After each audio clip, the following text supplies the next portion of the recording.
All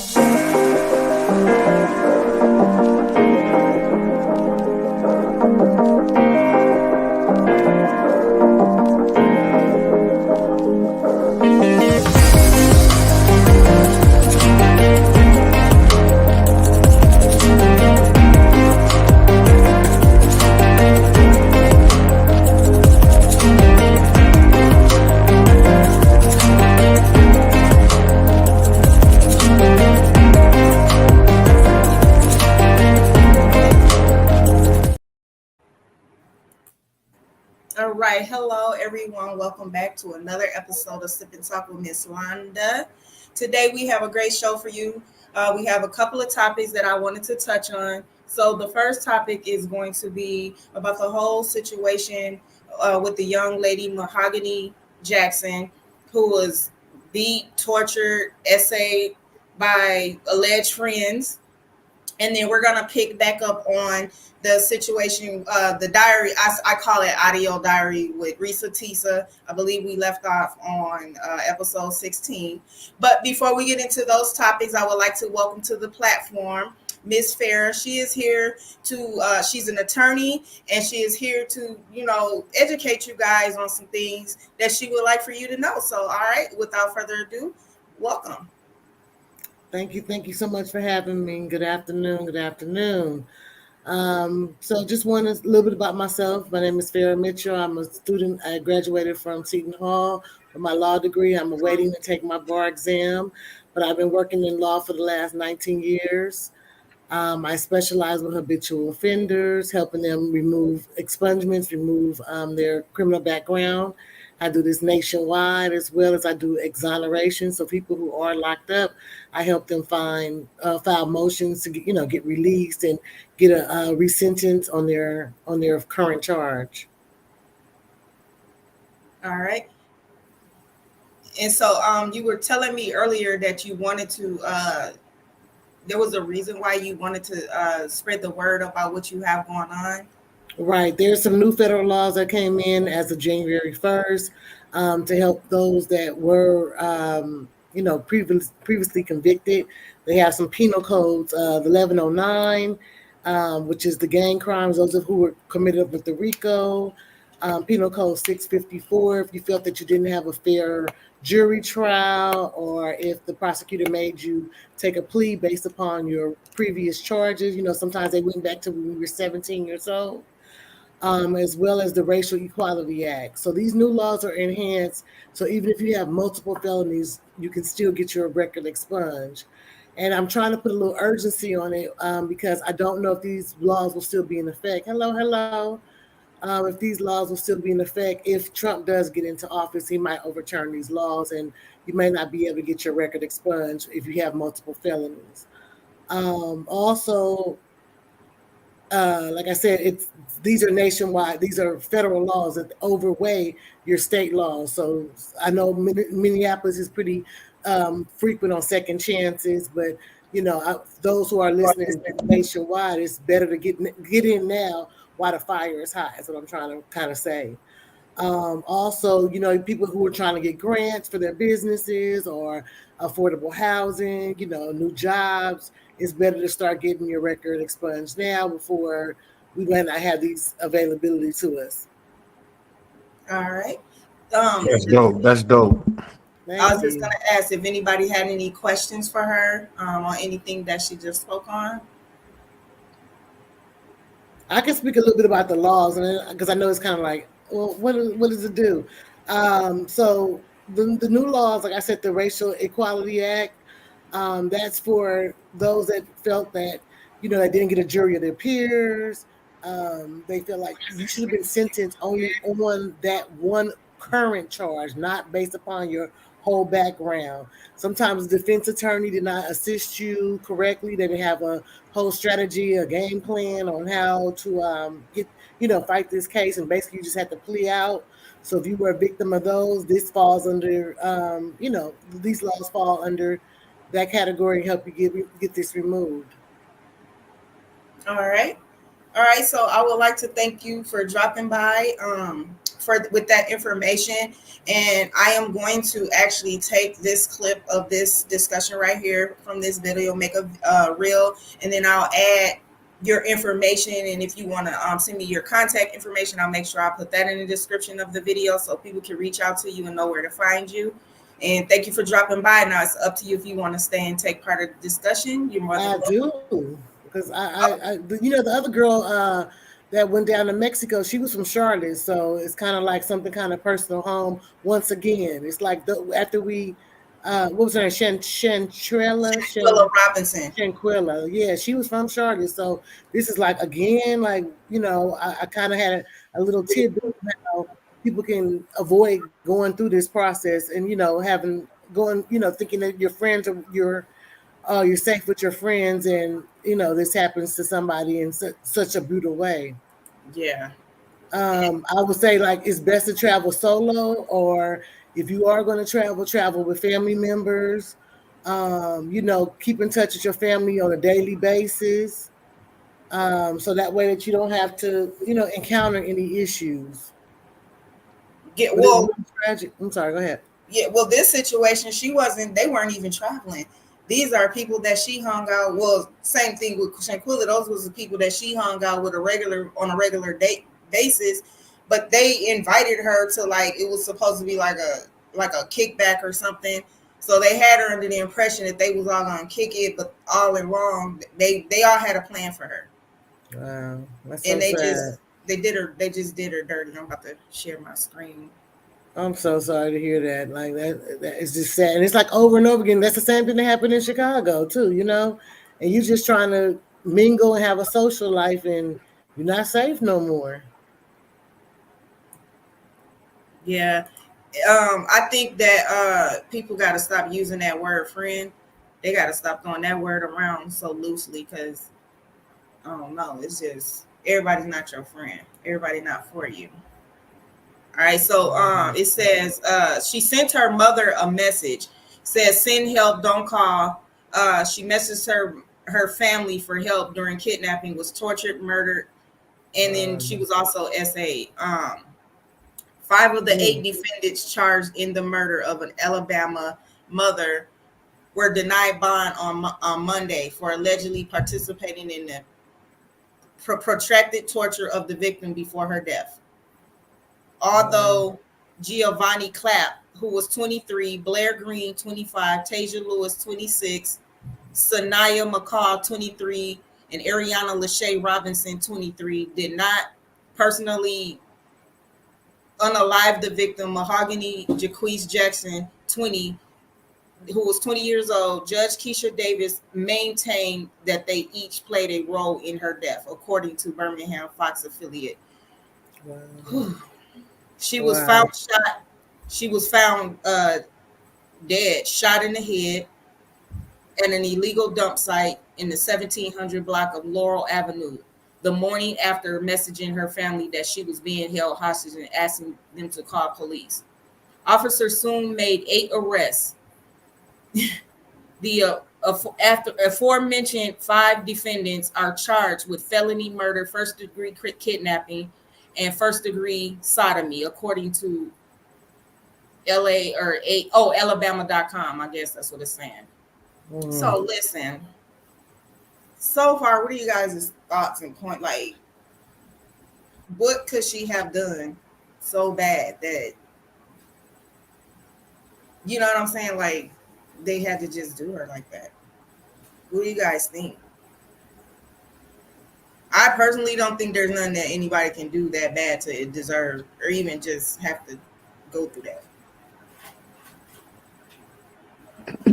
I mean, at this point, we all on speculation, right? If you ask me, so all this is our point of view on what we think. This is our opinion, right? This is not actually what happened, because right. I don't know, man. Your friends. I mean, maybe. I mean, when did this happen? This just happened like recently, right? Just this past week. This all just happened within this last week. Okay, the reason that this hit close home for me is because I don't know if y'all heard. I think you was around when I did like a little video, maybe like 2 years ago, on my cousin Iron Cannon, and how his friends had. We still don't know what happened, but at the end of the day, they had chopped him up, everybody shooting things like that. He's supposed to be his friend, so this is kind of like damn, because that's my first cousin. You know what I'm saying? This is my aunt's son. Like so to hear this happen to her by her friends, it's like I don't even know how what would push a person now. What was kind of said on my cousin's behalf was like maybe they was playing with a gun and it went off, and then they friend, they panicked and you know, or it could have been he had just got a check. You know what I'm saying? A school check or income tax check. Mm-hmm. You just never know what people's motives be. I mean, they could have motives if think it's the right time, but for her to be shot in the head and sexually assaulted, I got daughters, man. I don't know. I don't know, man. I try And to it keep. was all filmed. She endured Right. hours of this torture. It was all filmed. Wow. So they said she texted her family and was like, "Now don't call, just call for help or something." Yeah, and she sent her location because from iPhones you can send your location. And what the police got there late, obviously, huh? They when they got there, they had moved her. I think they had found out that she sent that message out because they from what I was hearing, they forced her to give the code to her phone, and I guess they saw that she sent that message out, so they moved her to another location. So she was forced into the trunk of a car, moved to another location. They continued to beat her, torture her, essay her, and then by morning, police found her in a vacant lot, unalive under a mattress. And do it Wow. say what state this happened in? This is in Birmingham, Alabama. Alabama, right? Alabama. And then it's crazy because it's their own, right? Um, I guess it would have been some CNN type situation, which I don't know if it was on CNN, but it'd have been some white boys that did it, or vice versa. If they did it to a white girl, I guess it would have been made more major. But since it's being our Right. own, that did it, I guess it ain't that big of a deal, right? No, all of them are actually locked up. They're not No, locked. I know. I'm saying, if it was since it's our own, of course they gonna lock them up. It's like killing two birds with one stone. You feel me? But I'm saying Okay. like those are our own people that did this to her. Like what I'm saying. So Mhm. in the public eyes, I guess it ain't that big of a deal. Is what I'm trying to say. Yeah. So these is all the people that they have locked up so far. Now I ain't gonna lie to you, Jeremiah, Francis, all them motherfuckers look nuts. I ain't even gonna lie, they look spooky to me. Maybe it's because Mm. they was brought in. Maybe they was caught off guard. I don't know, but None they of them do got look the same last name. I don't see nobody um with the same last name. They ain't family, huh? And my thing is, even a woman, how could you allow another man to sodomize a woman like that and to treat her as bad? You know what I mean? Like, you don't have yeah. any remorse about this, or you know what I mean? Like, any, hmm? Which one would you say? Which one? I mean, like, can you pull that back up again? Can you pull that picture back up? All right. They all look deranged. Yeah, I'm trying to see which one probably like smoke crack. Oh, God. Which one Tasia smoke? look like she Tasia. Okay, Shania, she look like she with the shit. She might be one of them like she like her own sex. And then Jeremiah, he look like he probably Jeremiah and Blair, they look like they be robbing shit. Yeah, they be robbing. Uh-huh. Tasia, I don't know. She smoking. She got to be smoking something. Brandon, he might have did some time. I don't know what's up with him. I ain't gonna even lie to you. Tasia So was supposed to have been one of the friends that was supposed to be like closer to her. Like they were supposed to be good friends. Mm. But I mean, that don't mean she can't be smoking. Sometimes you don't want your friends to smoke. Oh no, I I'm mean, not saying that that means she don't smoke, but at the same time, it's like damn, like she that's foul. You what I'm can look at saying. her and tell You just can't be like, oh, this is my friend. Man, listen. that that's the crazy part about it because when you start getting your feelings about people by being around them, you should already understand, what type of people you're around. Sometimes I don't know, maybe we leave ourselves in that position. We could really get out of it, but because we love somebody or maybe we grew up with them, you never know what they thinking about you behind closed doors for real. But those is the scariest ones. Those are the friends that's the scariest because they will be up under you, around you, and you will think everything is good, but all along they really don't like you deep down inside. You ever had some friends like that? Me, Yeah.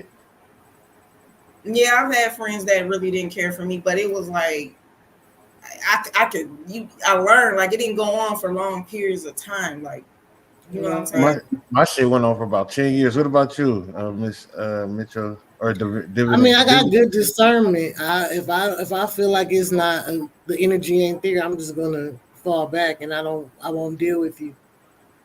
Yeah. Yeah, I I've never. Thank God, I have never been snaked by none of my friends, and I've got friends I had for years, 20 and 30 years.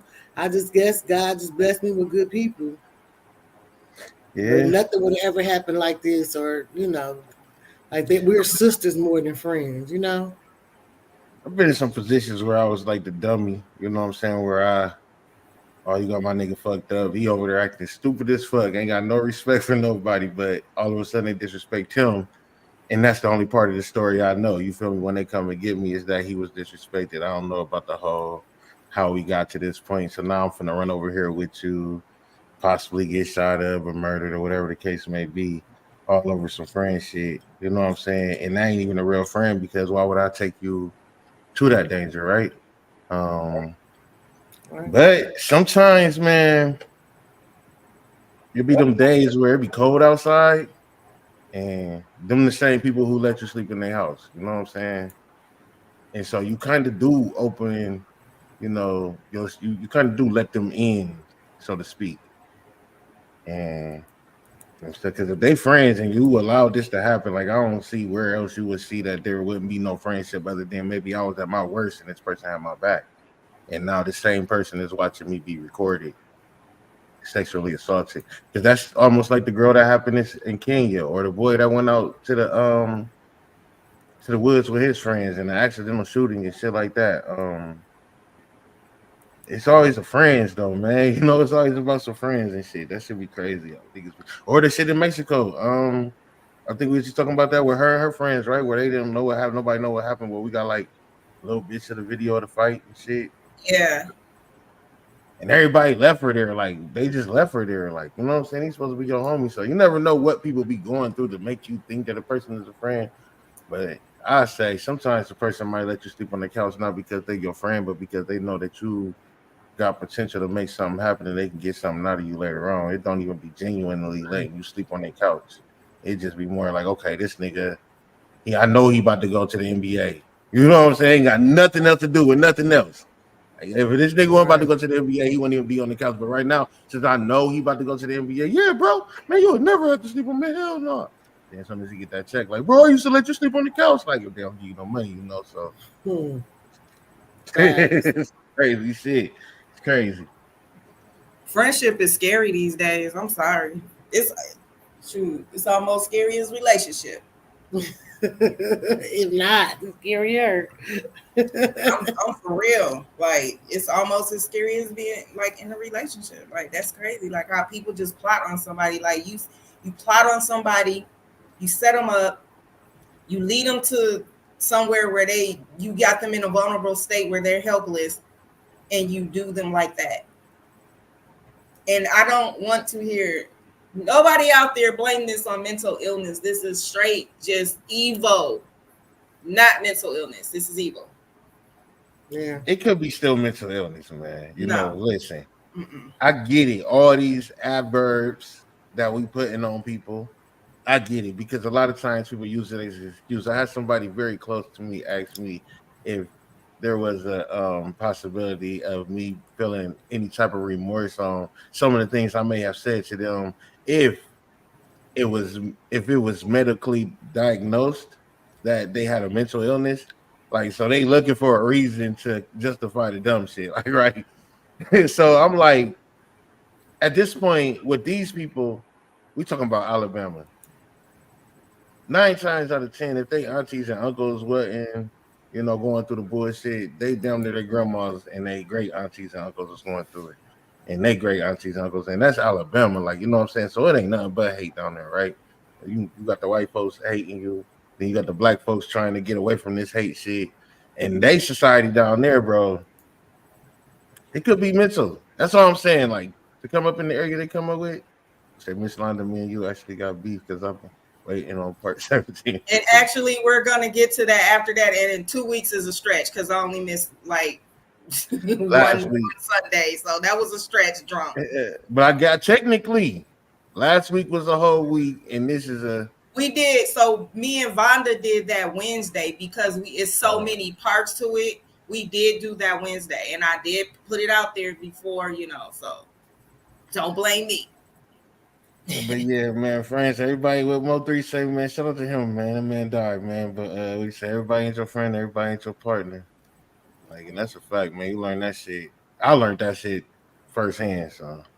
I was always taught like everybody not your friend, so yeah. That's what I was always taught. Like I said, when you outside, man, you don't know where you gonna sleep, you don't know where you gonna eat, and a motherfucker open their door, you really start thinking that's genuine. Like, if I'm fucked up right now, Miss Londa, and you willing to like let me give me like boom, you got 2 months, then get your shit together. I'ma hold that to like my heart. Like, nigga, she ain't have to do that. When I get right, I got it. You feel me? Right. And in that actuality, it could be just you seen the numbers and knew that podcast was about to blow up in a couple months. Like, it had nothing to do with you really. You know what I'm saying? So, motherfuckers, you never know what a motherfucker, you can make a motherfucker think by opening their door to you. It's manipulation, right? So, I don't know, man. She could have been, like I said, she could have been that friend that always got the blunts.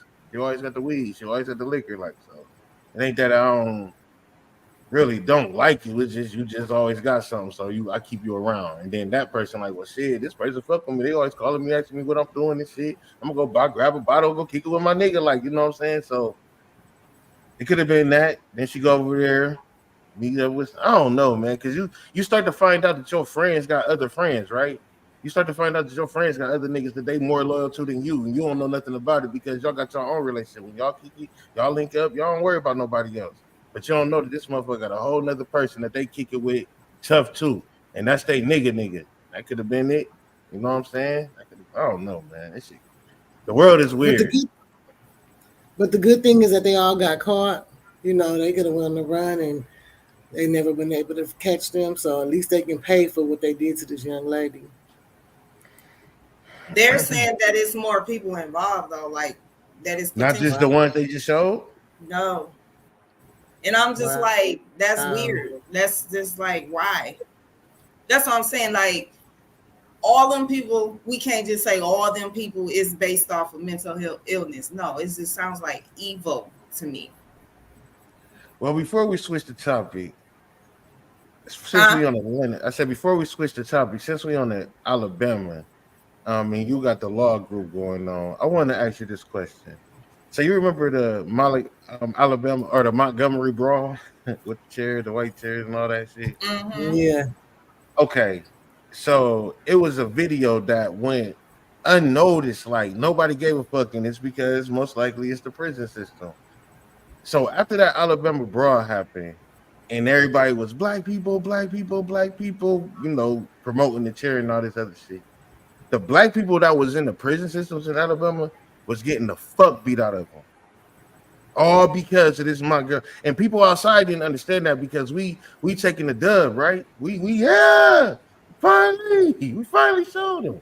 But the people down there, so how do you think that would possibly be justified? Because okay, number one, I'm breaking the law. I'm gonna put myself in this man's position that actually put out the video.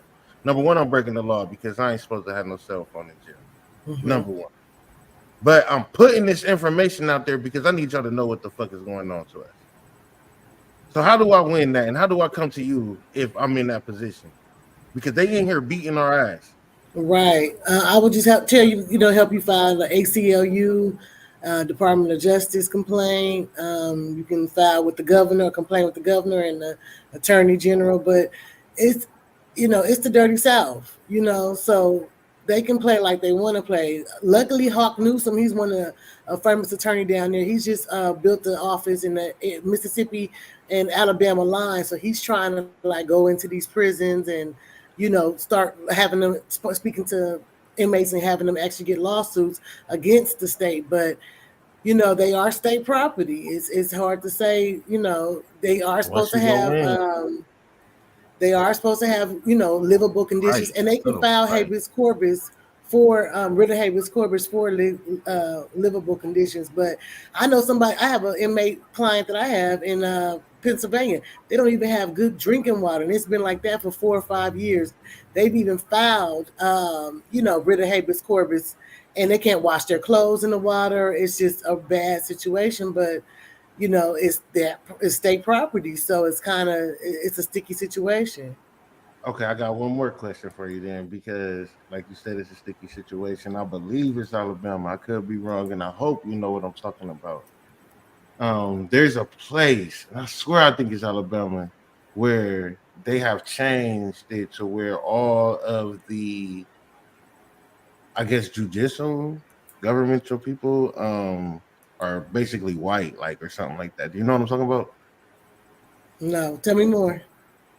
Okay, so it's like they were saying that it was like basically pretty much a Jim Crow law, like, and it's like, okay, the whole county is like, I guess, 90% black, but all of their court, the whole court system is all white, and they pretty much made it like that. So anytime anybody go to jail, they have to be judged, or they gonna, their lawyers gonna be white, the prosecutor's gonna be white. They just give me a second here. We can go on to the next topic whenever you're ready, Miss Lounge. I'm gonna get that information for you But because that's terrible though that they have that much power. And even here, let me chime in on what you're saying though. Even here in North Carolina, they still use laws from the 1800s. Like, yes, pre-Civil War laws to prosecute people. So it's just we have to govern ourselves correctly. I do every Monday. I do a segment called "Know Your Rights." And I'm always telling my people, do not smoke in the car and drive. Make sure your paperwork right. Don't drink and drive. Make sure that you have somebody sober to drive and take over.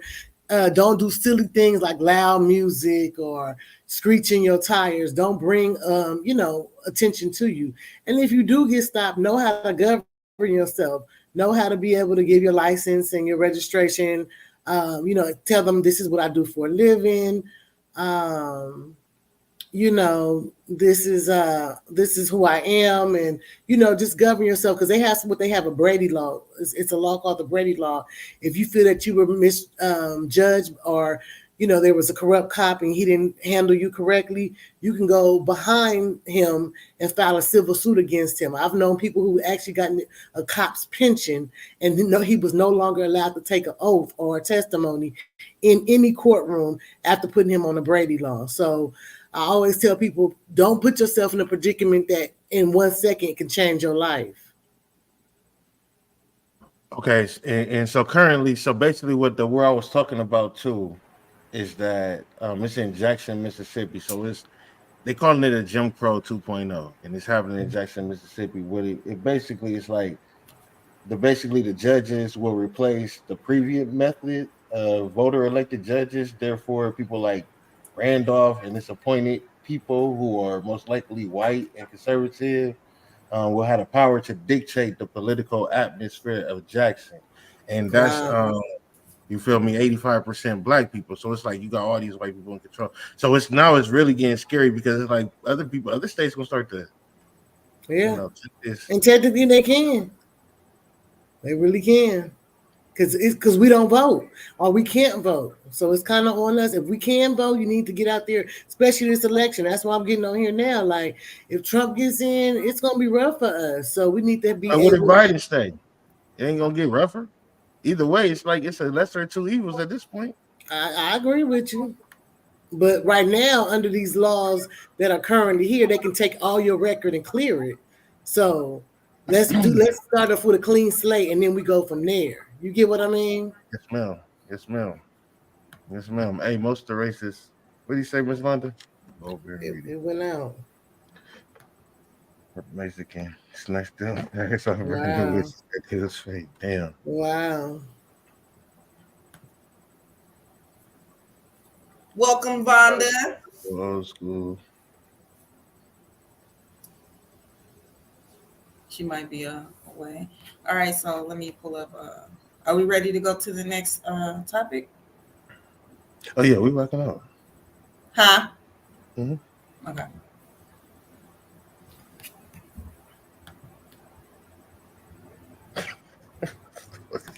Drunk is funny, but you was drinking drunk. So my dude drunk.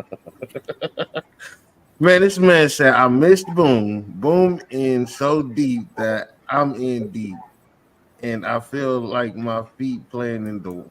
That way, clear the whole fiance, boyfriend, husband, ex-husband thing.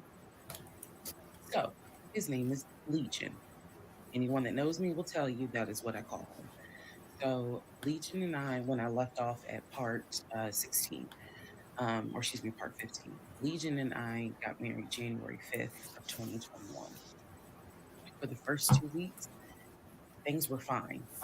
We got into like a routine basically. I would go to work, he would go to work. He was still leaving the house at around 6:15 every morning. He was still on the phone with his brother, the one that lived in Philly, every morning. They would just that was their time to talk.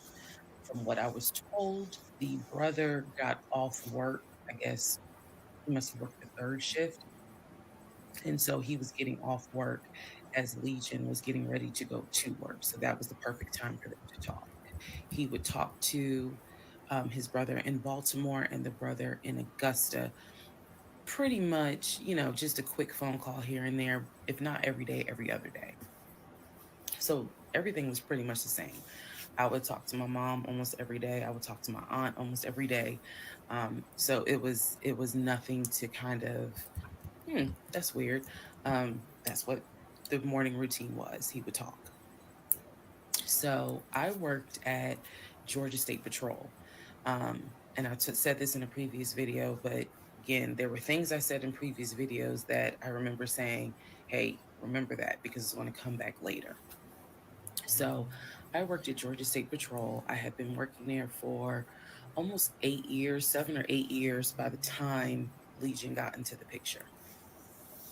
He was fine with the fact that I worked within law enforcement. I'm not a trooper. I'm not a sworn officer. I'm a civilian.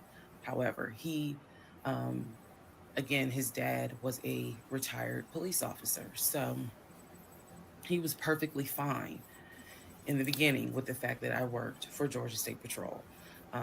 He had been to my office before. He had met some of my coworkers.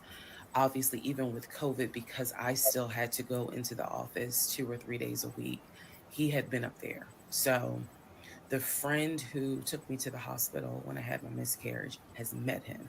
He and I have been to her home with her and her significant other before. So again, even in the world of COVID, when there were little times where you could get together with people, he has met people in my life. He has met my friend or that particular friend, and he has met some of my coworkers. So when we got married, the first 2 weeks, like I said, was fine.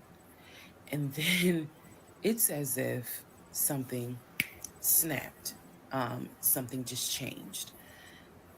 Was totally acceptable before, suddenly little comments were made. Why are you wearing that to work? You get off at 3:30, so you'll be home by 5, right? Things that had never happened before. He had never questioned what time I'm gonna be home. Um, really, he didn't need to question it because when I'm off work, I leave. So it was never a situation of, oh, I'm gonna just sit around at work and just run my mouth because I have nothing to do. Um, and then it turned into, he would call me every day from work, and I'm going to demonstrate how those phone calls went. But he would call me every day from work, and if he even so much as heard a male voice in the background, he would have little comments to me. Who was that? Are they in your office? You know, man, I never know who's around you, because it seemed like every time I call you, I have the hiccup, sorry. It seems like every time I call you, um, there's some man around. And I'm just like, at first I kind of shrugged it off. I laughed it off because it really truly was absurd to me. Um, but then it became a bit more frequent. And so I really just didn't feed into it, because I'm like, I don't know if this is some insecurity. I don't know if this is jealousy, because nothing has ever been done to make you feel any sort of insecure type of way. I've never entertained another guy, never flirted with another guy. Like, I don't know where this is coming from. So it is also important to note, we got married January 5th. Things started changing around 2 weeks later. And the reason why I know it's 2 weeks is because I had recorded an audio diary on January 21st, is the diary. And I talk about how maybe I had unrealistic expectations, because it seemed as if things were changing with he and I. So 2 weeks pass, he starts making little comments. End of January comes, he informs me that he wants to start looking for a house again. I had no real desire to go through that process. So what he decides is that he's going to look for a house for us using his friend, the realtor, the one I did not meet. So he tells me that he and his friend have been talking, and he's going to start looking at houses. And what he's going to do is basically, if he feels like it's a house I would like, then he wants to show it to me, because he feels like, I know that your attitude really isn't, you're in the mood to look for a house. So I'm going to start looking. And then if I think it's a great house, then, you can come see it. Um, and I remember thinking, that's not going to work. You're not going to choose a house without me. He was like, no, I'm not going to choose the house, but I just think that, me and old boy have been talking. And so he has some houses that he is representing. He wants to show me. So why don't you let me look at it? And if it's worth the time, then I'll bring you to look at it. So he already had some sort of plan in place after talking to his friend about how he's going to start looking at houses. This is the end of January 2021. So I kind of threw my hands in the air and was just like, whatever, because I'm not getting emotionally involved in looking at houses. And for me, that's kind of what it was. I felt like I would see a house, I could picture us living there, and then it gets snatched away somehow, some way. I didn't want to go through that. So the reaction that he wanted, which was for me to throw a fit, I did not do. I was just like, okay, all right, like I trust you. And remember that I said the reaction he wanted, because that's going to come back later. So he started looking at houses. Funny enough, the houses that he looked at, none of them I actually saw. But he would call me and say, I'm at this house in Sandy Springs with the realtor friend. Apparently his realtor friend's name was Scott, not to be confused with the other Scott, the one that was actually helping us, that dropped us as clients. I want to make that clear. There were two Scotts. One is the realtor who was representing us, who said, hey, I need proof of funds. If you don't have those proof of funds, I cannot show you any more houses. The other Scott is his friend, who he had talked to on the phone at least 50 to 100 times in front of me. That's the Scott that he said is going to show me this house in Sandy Springs. Apparently the house was like $800,000. So he was like, I think that if I like the house, then I'm gonna bring you out here so you can see it. All right. Now let's go into part 18. Part 7. Okay. Before we go to the next episode, or before we even get into questions about y'all's opinions on this episode, Drunk has a question for you, Farrah. Yes. Where is it? Okay, here it is. He wants to know, can you speak on the laws that Trump is gonna pass that may F him up as a black man? Well, I don't know what laws he's going to pass, but what currently is in that they have passed now that will help him if he does have a record is the Penal Code 1109, the 654, and the SB 81. Those were, if you have been convicted, they help you clean your whole record. But I don't know what laws he might pass. Who knows? He's still on trial. Really, I don't know what he's gonna do. All right. So, okay, what are you guys' thoughts and opinions on episode 7? First off, Farrah, are you familiar with this story? I've been in and out with it. It's a little draining for me because I'm like, how can you be so naive, ma'am? And what he gave no protection or providing whatsoever. It was just whatever he said and nothing ever added up. And why would you even go ahead and marry him? Like one lady has said, he changed a tire, he was paying some bills, and you thought this was Prince Charming. And then in the end, you got duped.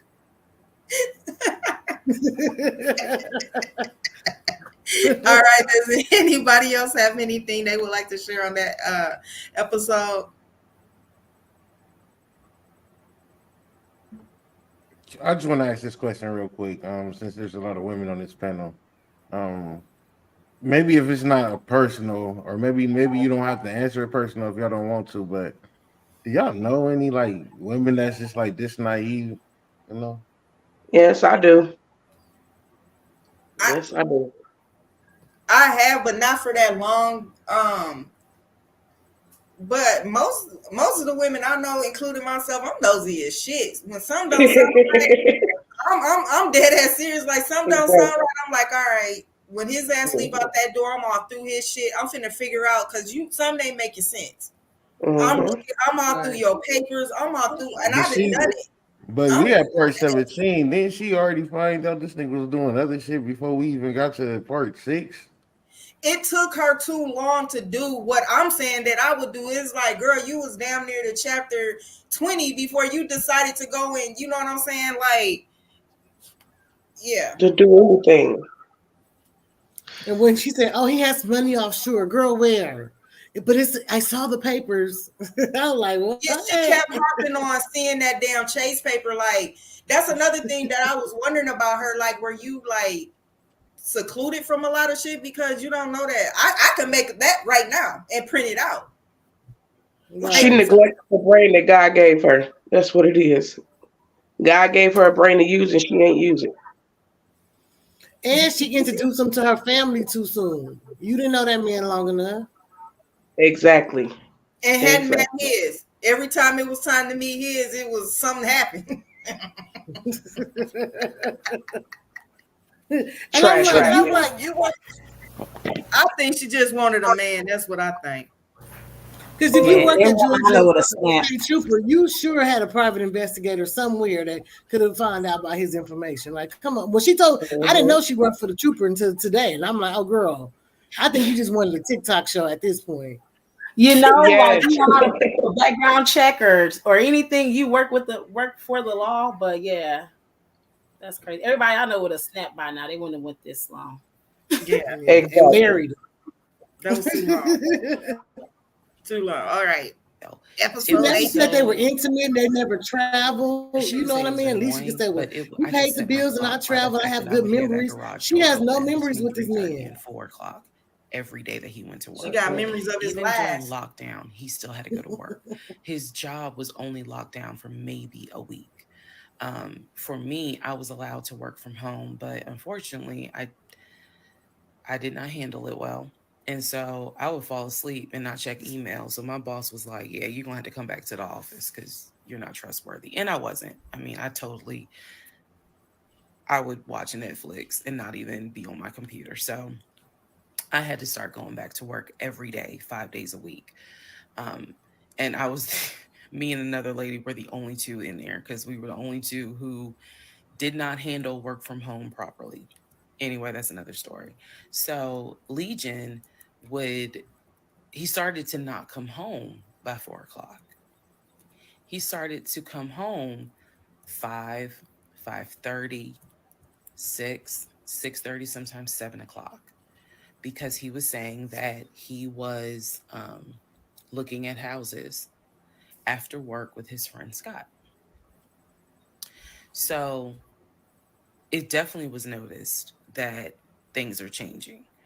Um, and I just, at this point, kind of emotionally and mentally, I was just like, I don't know what to do. This is the end of January. Remember, I told you in part 15, I got married January 5th. By January 31st, I kind of knew I was in trouble. And by the end of January, sure enough, I knew things were changing in a way that I was like, I hate to sound redundant, but what the fuck is going on? So he's still maintaining the story of looking for a house, looking for a house. I had already let him know my lease is up in August. When my lease is up in August, I am moving to Cobb County. Um, and then my attitude was kind of like, you can go with me or you can stay here. I don't care, but I'm moving. I'm leaving Clayton County. The reason why I was so adamant to move was not because of Clayton County. It was not because of the house that I was in. It was because Legion had started to create this narrative that he was beefing with my female neighbor. He was trying to get me to believe that my female neighbor to the left of me um, somehow was interested in him. And so she would make these little Oh, comments, Lord. and he would come in the house complaining about her and her music and the fact that she had, different men over to the house. It was driving me crazy. And all of this was kind of starting in January. So when I say that, it really seems like we got married January 5th, and then we had 2 weeks of peace, and then something just snapped. I literally mean something just snapped. So he's looking at houses. Now we're moving into February. February obviously is my birthday month. He did good. He did good to make Valentine. He went all out for Valentine's Day. He went all out for my birthday. My birthday and Valentine's Day are February 14th and February 15th. So um, he went all out on both days.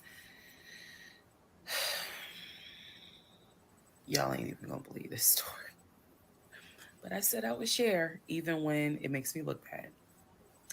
So, the weekend after my birthday, and what I mean by that is if my birthday was on a Tuesday, we're talking about Saturday. The weekend after my birthday, he gave me money to go to the nail salon, go get a manicure and pedicure. So I leave the house. I take his car. His car was in the driveway. We had a key to each other's car because, again, we're married at this point. We're talking February 2021. So I take his car and I drive to the nail salon over in Morrow. I'm in the chair getting a pedicure and I get a text message from my husband saying, someone was just at the house looking for you. And I'm like, who was looking for me? Well, who was it? And he said, I don't know. I think it was this is through text. I don't know. I think it was some dude you used to mess with.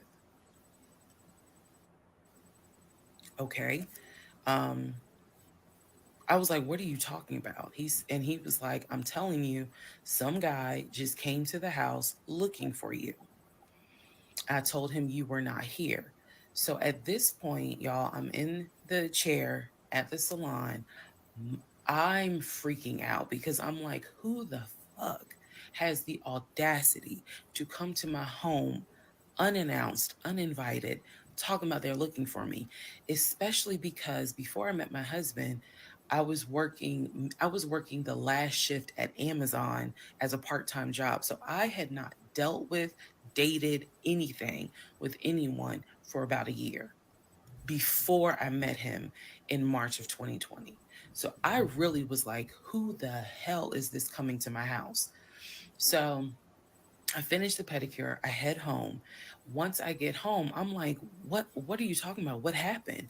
And so I'm frazzled in a way.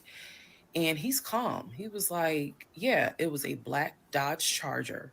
They pulled into the driveway, they backed in. They backed in as if they had been here before. So clearly this was someone who's been to your house. He got out the car. He said, I opened the door and I went out there and I said, is there something I can help you with? And he said, the guy said, I'm looking for, and gave him my name. And he said, I'm sorry, she's not here.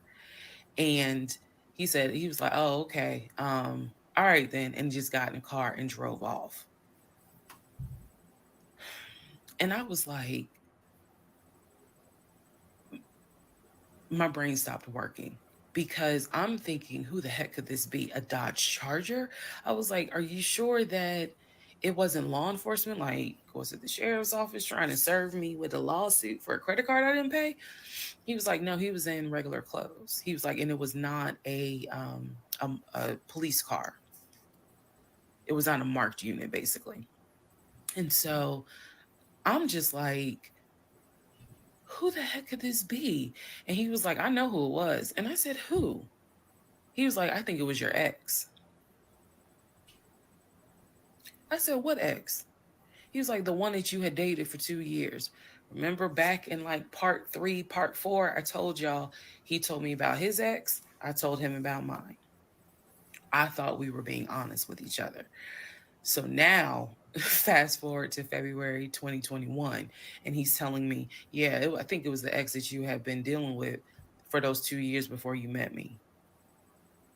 I said, so you think that he showed up to the house uninvited after 2 years? And he was like, well, whoever it was clearly was comfortable backing into our driveway, getting out the car, and was like, I'm here to see, and gave him my name.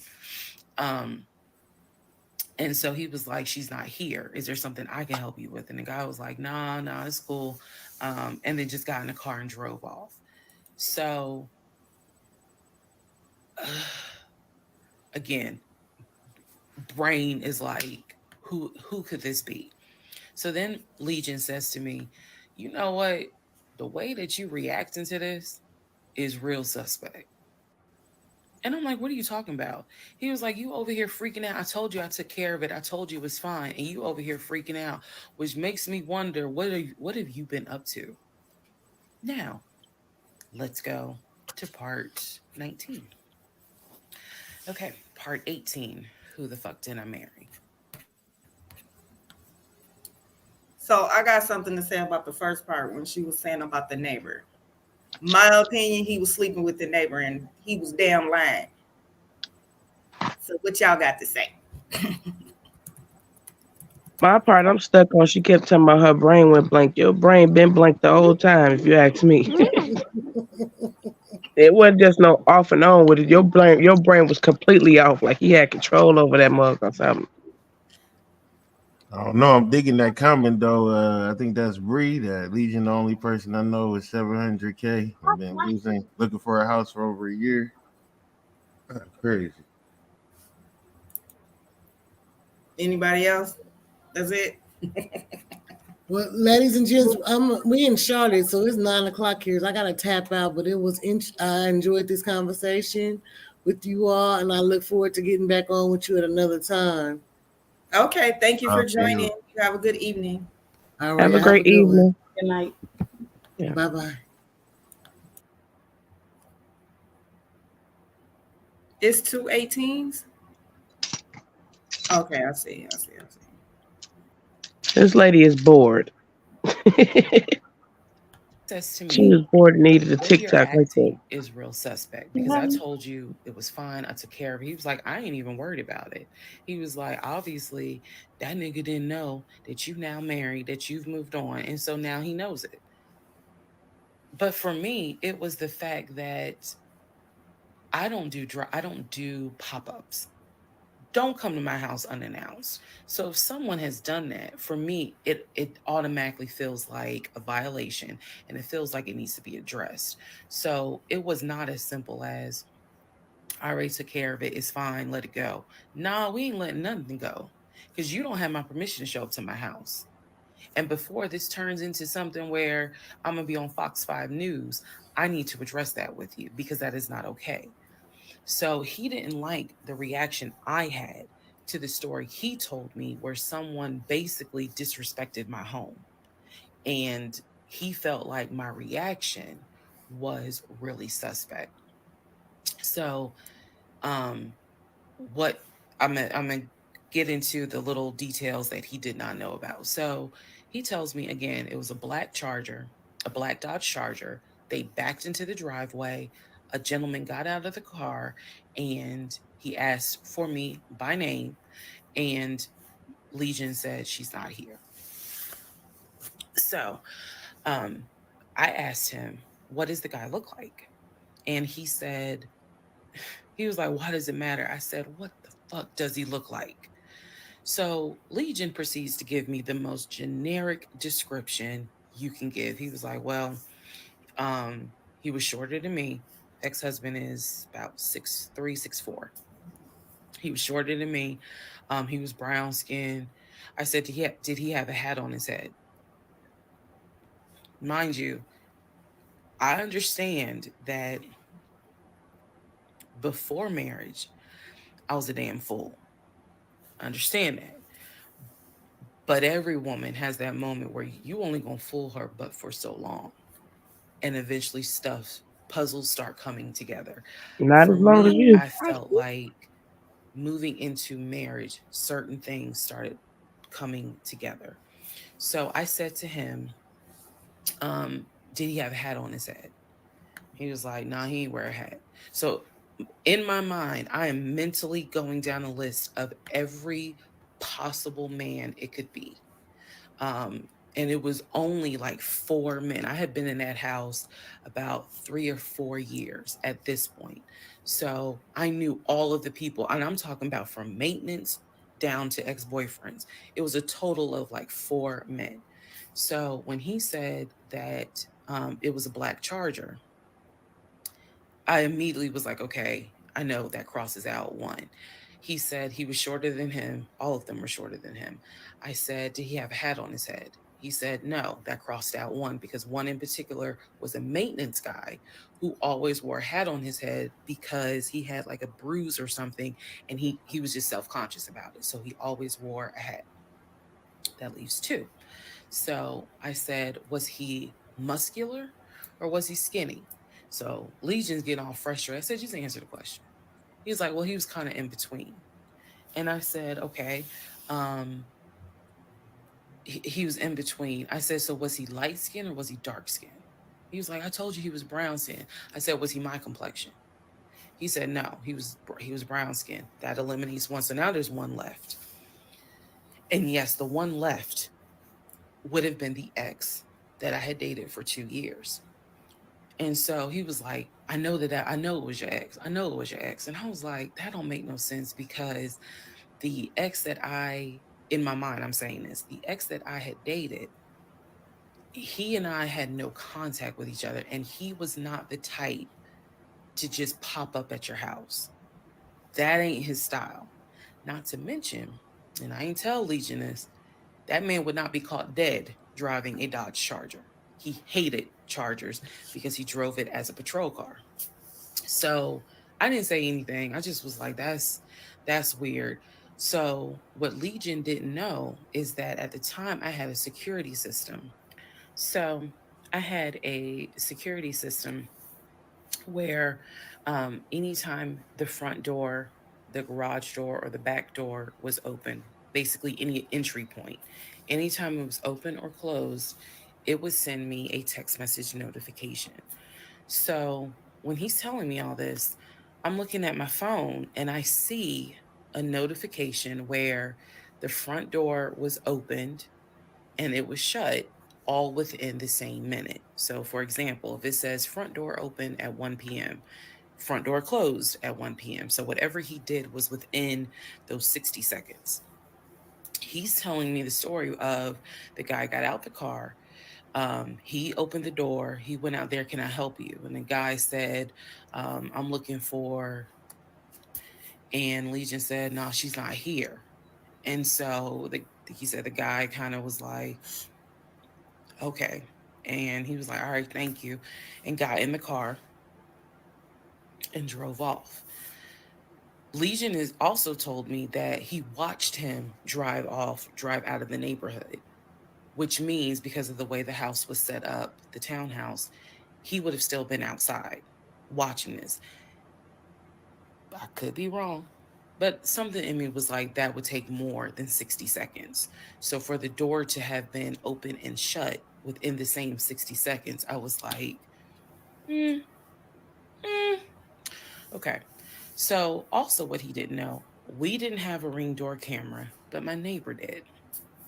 And her Ring door camera caught my driveway. The view of the camera could see my driveway as well as her driveway, and so whoever was coming in the door, our driveways were right next to each other, and then on the other side of it was the grass. So it was a perfect view of my driveway. So I text her and I said, hey, were you home? I think I texted her the next day because I said, were you home on Saturday? Da, da, da, da. And she said, no, I wasn't. What's up? Everything good? And I said, can you look at your security system and see if there was a car that came to my house at such and such time? And I know I did not tell her the reason I was asking, but I was like, is there any way that your security camera caught if someone came to my house at this time on Saturday? She's like, yeah, sure, I'll look. And so maybe about a couple of hours later, she texted me back and said, hey, I looked at the camera, but I didn't see anything.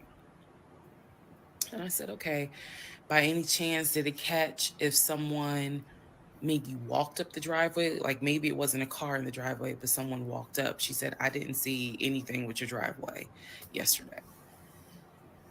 So I said, okay. And I knew that something in me again was like, nobody came to the house. So now here we are, a month and a half married, and now is when I'm like, why the fuck did he make that up? Because no one came to the house. No black Charger came to the house, pulled backed into the driveway. Nobody got out the car and asked for me. Nobody was looking for me. So now I was sitting in the bedroom thinking through all this, and I'm like, why the fuck did he make that up? Because that's what happened. I'm looking at the text messages on my phone where he's telling me someone just came to the house looking for you, but no one came. So what was the purpose of that? And then something said to me, something in me said, he wanted to see your reaction. He just wanted to see the reaction. You had been too calm, and so he wanted to see a reaction. So this man gaslit me like I was Georgia Natural Gas just to get a reaction. Welcome, ladies and gentlemen, to part 20 of Who the Fuck Did I Marry? Okay.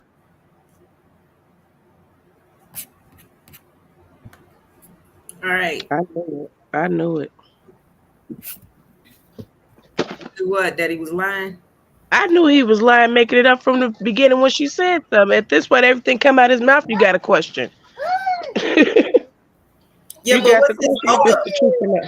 What do you think his motive behind lying is, though? Because I think it's a motive. His motive is basically to throw her off because he's doing shit. Right. His whole purpose is his whole sole purpose is to throw her off for her game because he's doing things. So when it comes to him doing something, if she catches it, he's gonna bring up, oh, well, there's somebody who came to the house looking for you, or oh, you was talking to your ex still, and this and that, so he can have ammo against her as well. That's Right. what I take. That's what I take from it. I agree. What you think, Boom? I think that I love my black women too much to comment on this. You know what I'm saying? Shout out to my black women who ain't with this shit she on. That's what I'm gonna say. What? You ain't gonna say nothing?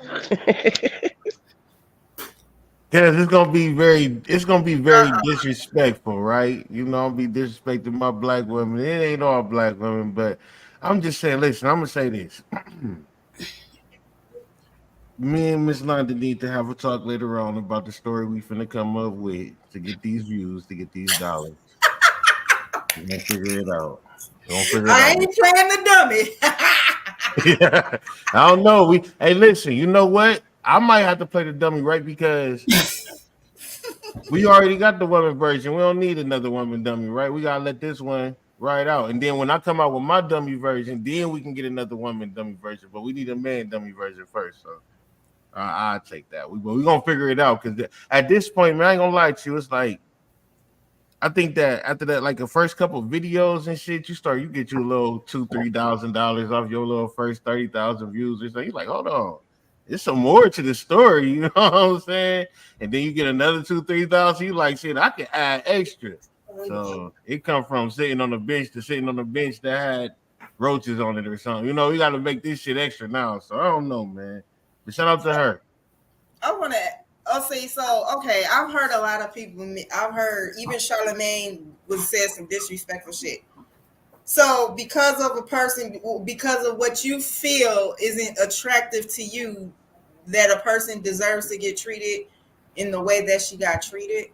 I feel like you fooled me once, shame on you. You fooled me twice, that's shame on me. And if you fool me 3 times, then I'm a motherfucking fool. And ain't nobody about to come out here and give you no goddamn hugs or empathy or sympathy or whichever one of those work for you because you going through what you're going. Listen, I'm gonna tell you this. I know a person who said to me they had issues with their mom their whole life. Whole life. It was always an excuse for some other shit, but when it came to their mother, it was like, I don't give a damn if she alive. She's still dead to me here in my mind. She dead to me. But when her mother actually died, it was my mother just died. I can't deal with this. Like we can't give you no sympathy if this all you gave us the whole time, and all of a sudden your mom died. Now you want everybody to be like, you know what I'm saying, holding your hand and shit, kumbaya, and getting your spirits up. Nigga, we all know what you said. So since we with her, it's like, bro, you sat here and found out this, found out that, and still said I do. Like, I don't know what to say. I ain't gonna disrespect that woman, man. No, but I was responding to what Drunk said. He said, Oh, my bad. she's so unattractive that if his motive ain't world domination, I'm gonna be disappointed. So because you feel like a person isn't attractive to your standards, that means you get to treat them like hell no, that's some bullshit. I ain't gonna lie to you. That's some bullshit. Hell no. Maybe their attitude. Maybe if you come at me with a bad attitude, I ain't gonna lie to you. I might be like, well, Boomer, why did you do all that? And I might be like, yeah, that she was disrespectful. She tried to degrade me, so I got her for her taxes. I don't give a fuck what you talking about. why But not just move around though? Like, fuck that, because if you try to play me in front of everybody, I take you out somewhere, you try and disrespect me, degrade. All right, wait till H&R block hits. All right, you know what I'm saying? I would remember that. But I'm just saying, like, as far as just really sitting here finding women, looking at her, oh, okay, she gonna easily be loved because she's not cute, and this lady ain't even Shane. I ain't gonna say I don't think she's ugly. I don't think she's ugly either. Yeah, but to just try and take advantage of somebody because you don't think that they cute don't mean the next person don't. But I think that problem with some women who do have self issues, they don't understand that there's so many motherfuckers out there, good motherfuckers that'll take them, but they end up wasting their time with people that don't want them but looking to use them. And You know, maybe you just need to take your time. I say this too. Shout out to everybody, man, homies and ladies, man. That shit gonna come, bro. Don't be trying to force these motherfucking relationships, bro. That shit, you get yourself in the position you in, bro. The position that you want to be in life, it's gonna be somebody right there in your area at that time that's gonna be on the same shit you want, trying to find somebody. So fuck all that. Don't let that shit be the main What was he thing, saying? He said, huh? "Don't worry, boom. I'll disrespect there for you, big dog." Now, drunk. Nah, Miss Londa, don't twist my words. But I'm not the sexiest nigga. If Rihanna show up saying whatever you want, I got it. I'm gonna be suspect and decline. I don't think I'm gonna be suspect in the decline. I think I'm gonna go along for that ride. Now, if Rihanna comes up to me and she got food stamps and 6, 7 kids, then maybe, or whatever she got going, like how this dude, he come up like they said, what, a whole bunch of money, but he ain't got shit looking for me. Now, if Rihanna come up looking like that and she ain't got shit going on, no, I ain't gonna let her play me. But if Rihanna, Super Bowl Rihanna come up, yeah, I'll take that. I'll take that walk of shame. I'll take that walk of shame. Beyonce, Rihanna, all of them. I'll take that walk of shame. I might even take that walk of shame from Monique. Okay, so we don't. All right, part 20 of Who the Fuck Did I Marry? So after the black Dodge Charger incident, things were quiet. Legion was fine. Legion slept just fine. Me, that shit played over in my head for days and days and days. On one hand, I was like, I know nobody came. My head knew nobody came to the house. My heart was like, but maybe he didn't make it up. So the head and the heart were absolutely playing a tug of war. Hey, I'm sorry. Can you Because, pause this real quick? I again, I really apologize. couldn't fathom that he was making it up. What did she say? But nevertheless, I filed it in the back of my mind in my little filing cap, my mental. Oh, damn, it ain't gonna let you pause it. Click on the move. Click on it. See if it just paused when you click on it. No, No, I don't think TikTok let you pause. there we go. Oh, okay.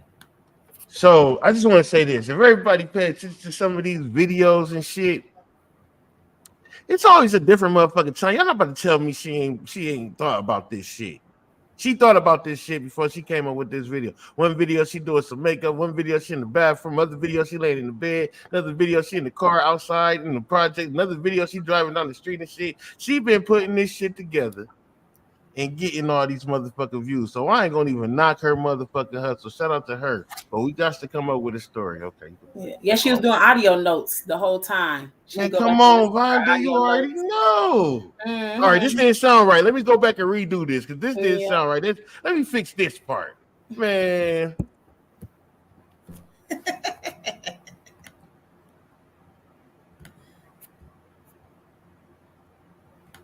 This to put the name of the burger place on the screen. So we go to the burger place, eat dinner. Everything was fine. As we are leaving, he says to me, did I ever show you where my grandmother's buried? This is the grandmother that passed away from COVID in 2020. And I said, no. I was like, we haven't been over here. And so he was like, let me show you. So he drives us to the cemetery, which is not far from the restaurant. He drives us to the cemetery, goes around and around, and then it comes to like a little hill in the cemetery. And he was like, you see the headstone. The headstone had like the family name on it.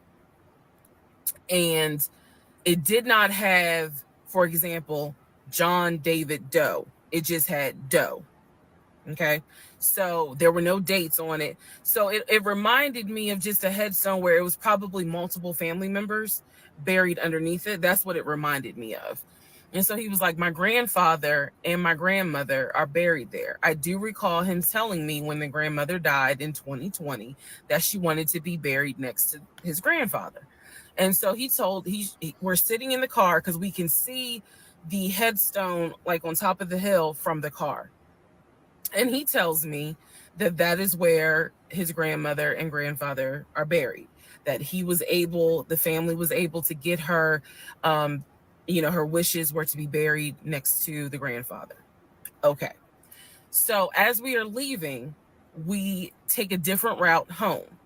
So we get on the highway. If you're from Atlanta, you'll know what I'm talking about. We get on I-75 North. And we're kind of we're just driving around, to be honest with you. But we're taking the scenic route. We get on I-75 North because the reason why I remember is because when you're on I-75 North going towards Atlantic Station, on the right-hand side, you will see the Varsity. You'll see all these tall skyscraper buildings. One of the buildings has the letters NCR on the building. As we're coming up towards the building, he says to me, "Do you see the NCR building?" I said, "Yeah." He said, "The building behind it, my job bought that building. That's where we're going to have, we're setting up operations." And I was like, "Why the hell would y'all buy a condiment company in downtown Atlanta?" He was like, "No, we're not doing production there. It's just going to be offices. And that's where we're going to handle like the business portion. The production is still being done in Gwinnett County out in Duluth."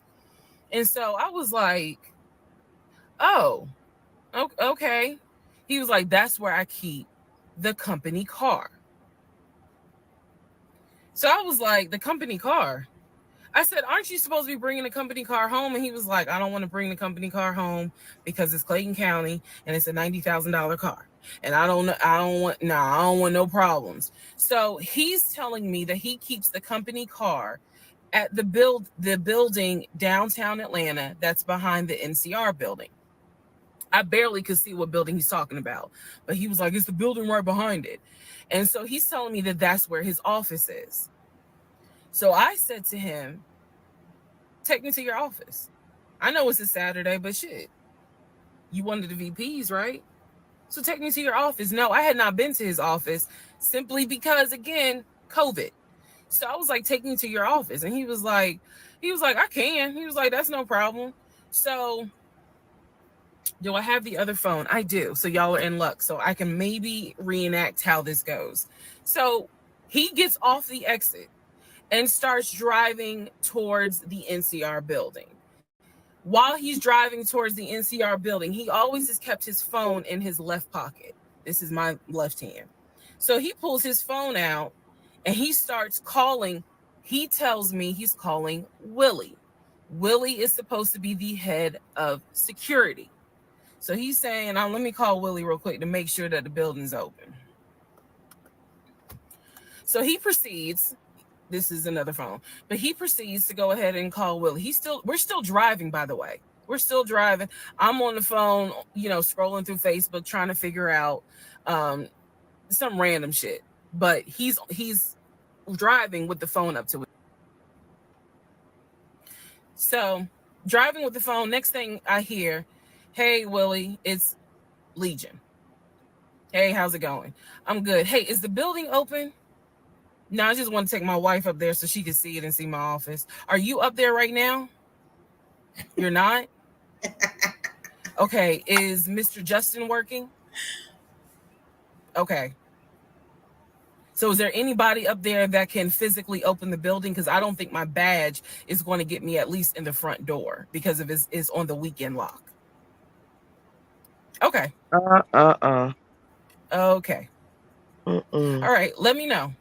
"All right. Thank you, Willie. Bye." This Y'all nigga. see how I did that? He's having this whole conversation while I'm sitting in the passenger seat. So then he gets off the phone and he says to me, "Willie is not working and Justin apparently called out sick. So the building is locked and my badge won't get us in the front door." Okay, and He was like, "Willie's going to see if there's someone else that can open the front door so we can actually get in." He's like, "My badge will get us on the floor, but it will not get us in the front door." Hold on. I got to. No one ever clicked. How? So when he's Hold going on. off the highway, he basically turns How the fuck? onto Spring Street. It ain't letting Again, me pause it. Okay, there we go. Whoever you is, why do I have to be a copycat? It's a story. It's going around. I'm not the only one doing it. Are you bored? Is that your problem? Oh, that's somebody trying to respond. Talking about, are you a copy? Are you a copy? My Patreon queen, girl, get your ass out of here. I don't give a damn what Cynthia. A copy of what? Everybody has a brain that they use. Everybody come up with ideas and all type of things. Nobody just thinks one thing and then it's that. Everybody come up with something. Are you okay? Like, what's she a troll? That's a troll. Yeah, this bitch a troll. Where is my? I need a moderator. I'm finna block your stupid ass now. Yeah, she got to go. Ban. Now, are you a man or are you a woman? The fuck? How about that? Because I didn't know who we was talking to. There's all kinds of shit I distinctly remember. He turns onto Spring Street so that he can then get on 75 South so we can go home. Never saw the office that day. But again, this is where he's saying that he keeps the company car. So when we get to part 21, I'll kind of go into detail about the whole company car a little bit more. All right, part 20 of Who the Fuck Did I Marry? So after the black Dodge. All right, y'all. Sorry for that little interruption, but do you guys have anything to say about that? Hey, shout out to y'all how y'all just jumped on the troll neck though. Y'all funny as hell. Dog. What you say, Boom? I said, shout out to y'all how y'all just jumped on the troll's neck, man. That was funny too. Don't bring your funky dog head ass over here talking shit, but we have something going on here. If you don't want to be a part, please exit, lady, man, whatever she was. I think it was more funny is how y'all like how she stopped it. And then y'all did what y'all did. It then started the show right back. Like that shit never just happened. Like, I thank you, Ebony. I appreciate that, Ebony. I won't, but you right. I just had to say. I just started the video back like that shit did not just happen. Like, bro, hey, like if somebody got jumped right quick and then the party just kept going, like as it should, as it should. Sure. Come over here with that bullshit. Take your ass. Right. But what didn't Lee just tell her that nobody was working on the weekend? So, the company car apparently was a charcoal gray BMW. I believe it was a 5. Before he made that phone call, didn't he already say that there was nobody gonna be in the office and all that stuff on the weekend? And then he called and talked about, they called out sick and they're not there. I think he did, but it's like when he be making them fake phone calls, he must always have his phone on silent. Because I'm talking about as many as times as he done made so many fake phone calls, that phone never rung like in the middle of him talking. That shit would have been funny as hell if it had a. But why he not on Bluetooth? If he in a car, why he always on his, like she can't never hear nobody on the other? I'm confused. She can't never hear nobody. Yeah, ever. And that's the thing. If you in a car, you next to each other, you can hear that other person on the end, like other end on what they saying. That's the other thing. So I don't know. Like I don't know where she's born, raised. I don't know. Well, she said she wasn't trustworthy to work from home, so I don't know if she'll be trusted. She kept falling asleep. Like she falling asleep. Why you lying or what? Look, I would have been leaning all the way in his lap to hear that conversation. What's going on? Right. Like, what you mean? You can't hear in the car already. What are you talking about? It's horrible. All right, here we go. Series. It was a 5 series. I don't know much about the sedans. Y'all know I wanted the X5 dark blue with the cognac interior. He got the BMW 5 series charcoal gray. He sent me a picture of the car. So I did see a picture of the car. After this whole NCR building, take me to your office, that is what he's claiming, is that he leaves the company car at that location. He's saying that he drives from Riverdale to Midtown, switches out cars, and then drives from Midtown to Duluth. Those that don't know how Metro Atlanta is, basically Midtown would be in between where we live and Duluth. I only know that he left the house every day at 6:15. I know that I never physically saw the company car come to our home. Saw a pictures, plural.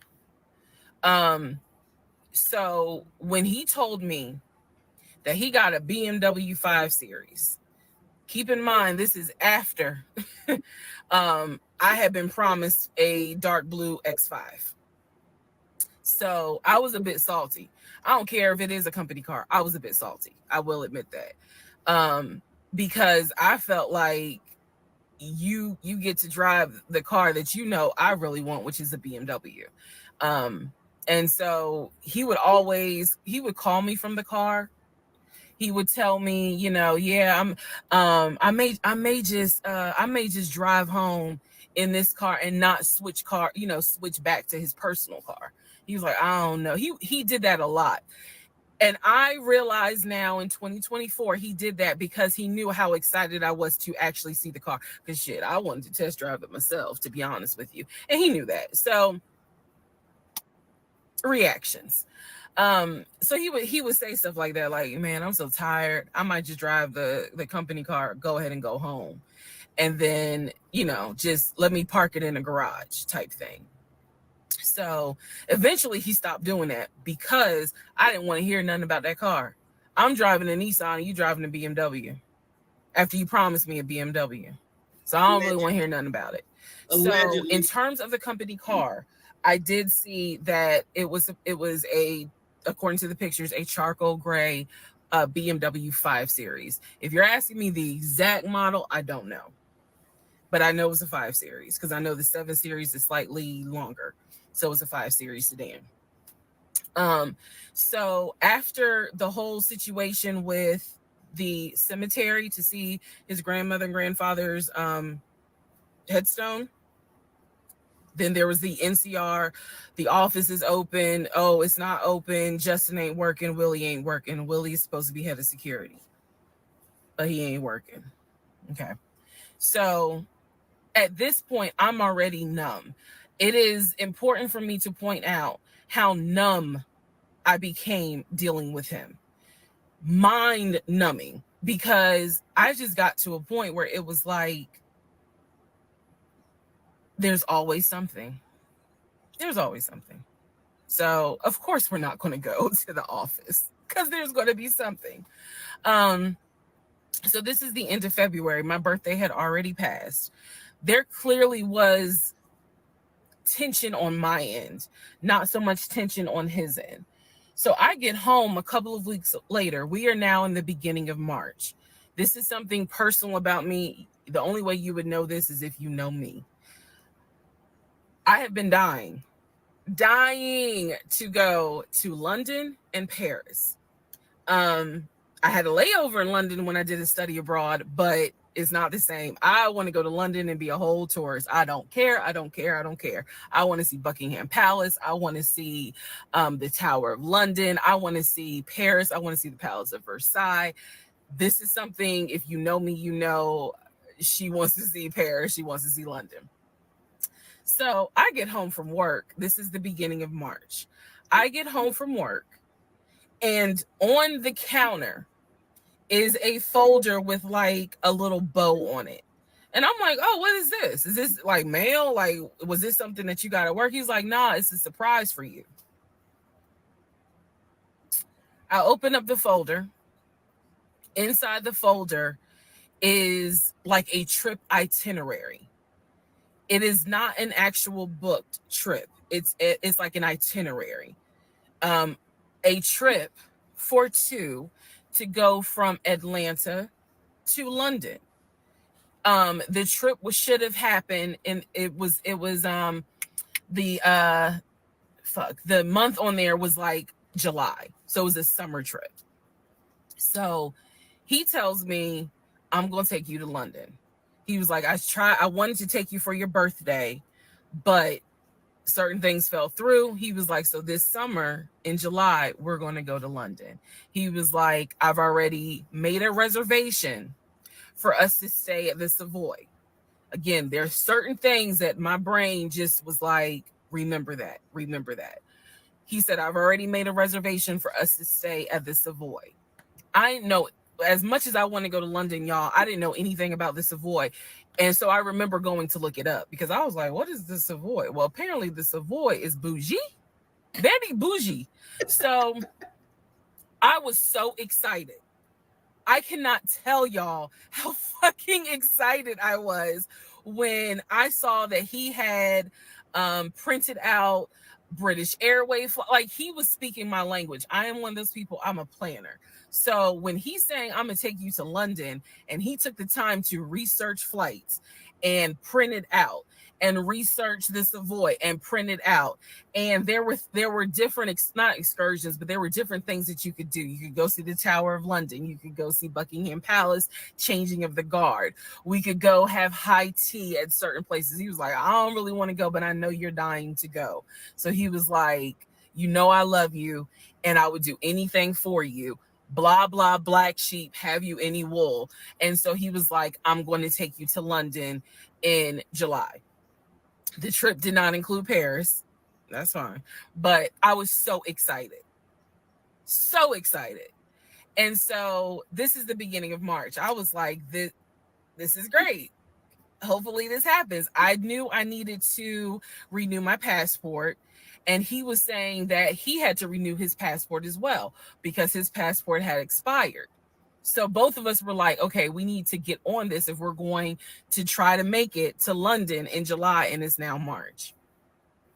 Me being the planner I am, I think I went to work the next day and printed out the passport applications so that we could fill it out and go ahead and get that process going. So, needless to say, something must have happened, and I don't remember what it was. We just simply didn't fill out the application for the passport. So, fast forward, we're now at mid-March. Mid-March, the decision was made that my mom, who lived in Arkansas, was coming to visit us. She would be coming, I believe, the second week of April, and she was going to stay a week and then a few days. So, like, maybe a total of 9 days. Not quite 2 weeks, but a little over a week.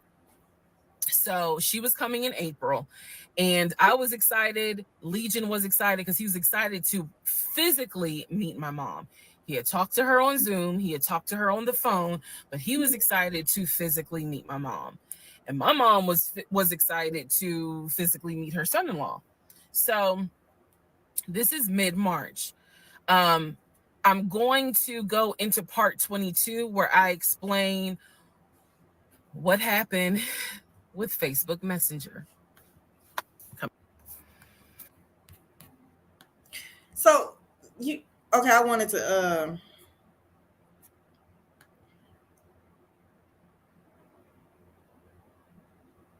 okay, so this is what I wanted to say to that. I wanted to know, okay, yeah, she do come off a little bit like she's materialistic, but even if she's a materialistic, at some point, when do you start realizing that you're just not going to get the shit that he keep promising you? That's my thing. Like, you know what I'm saying? Like, and then I want to know, like, why does he keep, is he getting some kind of a thrill off of telling her, like, all this that he going to do? What is it? What is he getting out of this? That's what I don't understand. Did anybody answer that? I mean, honestly, like I said, she played the fool. Like some niggas, listen, I ain't gonna lie to you. It really sound like the homie got a excuse me. It really sound like the homie got a whole nother life. So if he leaving every morning at 6 o'clock or whatever, 6:15, really sound like he told this other bitch he get off at about 5 and he'd be home at 6:15. So it sound like his other bitch got a Benz. I don't know. Yeah. I don't know either. I don't know. But I couldn't have put up with that shit. He keeps saying, like, you know, it's a company car, this, that, and the other. Sound like it's a girl's car. But let's just say, what if he's telling the other girl the same shit, but on the other side, like, you know, he got a little Nissan that he drive for the company and shit. You know what I'm saying? But in actuality, that's his woman's car. He ain't got no job, Tommy. That's what I'm saying. His actual job is his other woman, but he telling both of his women that his other job is the other woman. But it's another job, obviously. But he ain't got no job. He using both of them.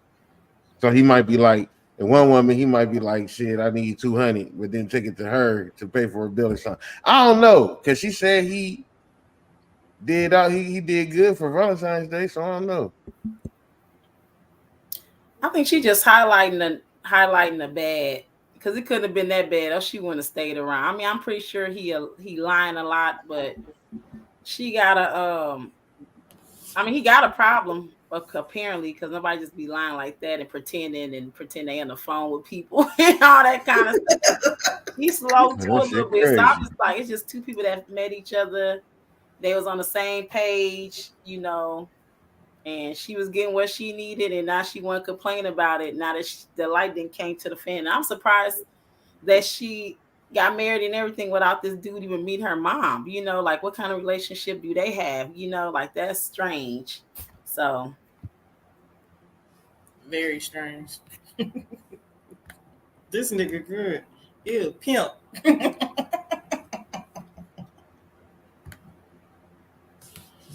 I mean, definitely pimping. He definitely pimping.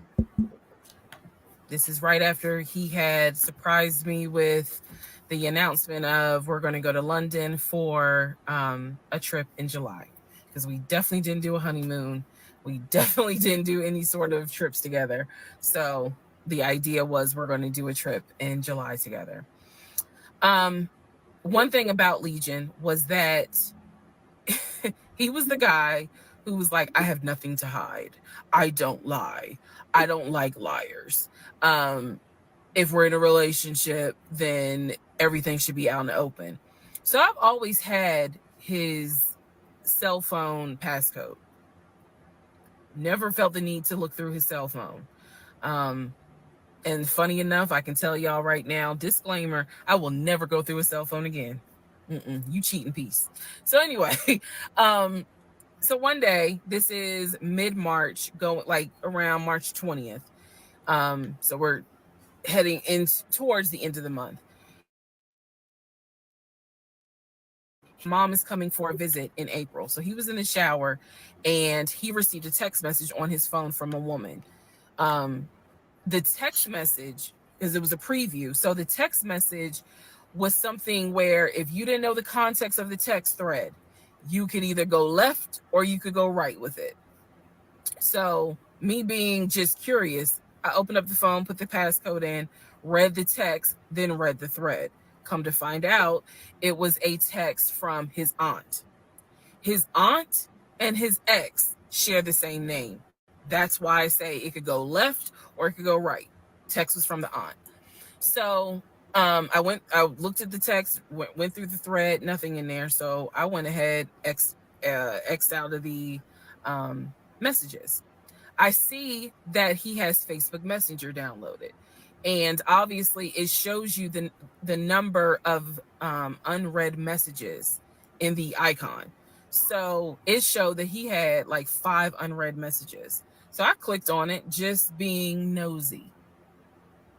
And what do my wondering astigmatism eyes see?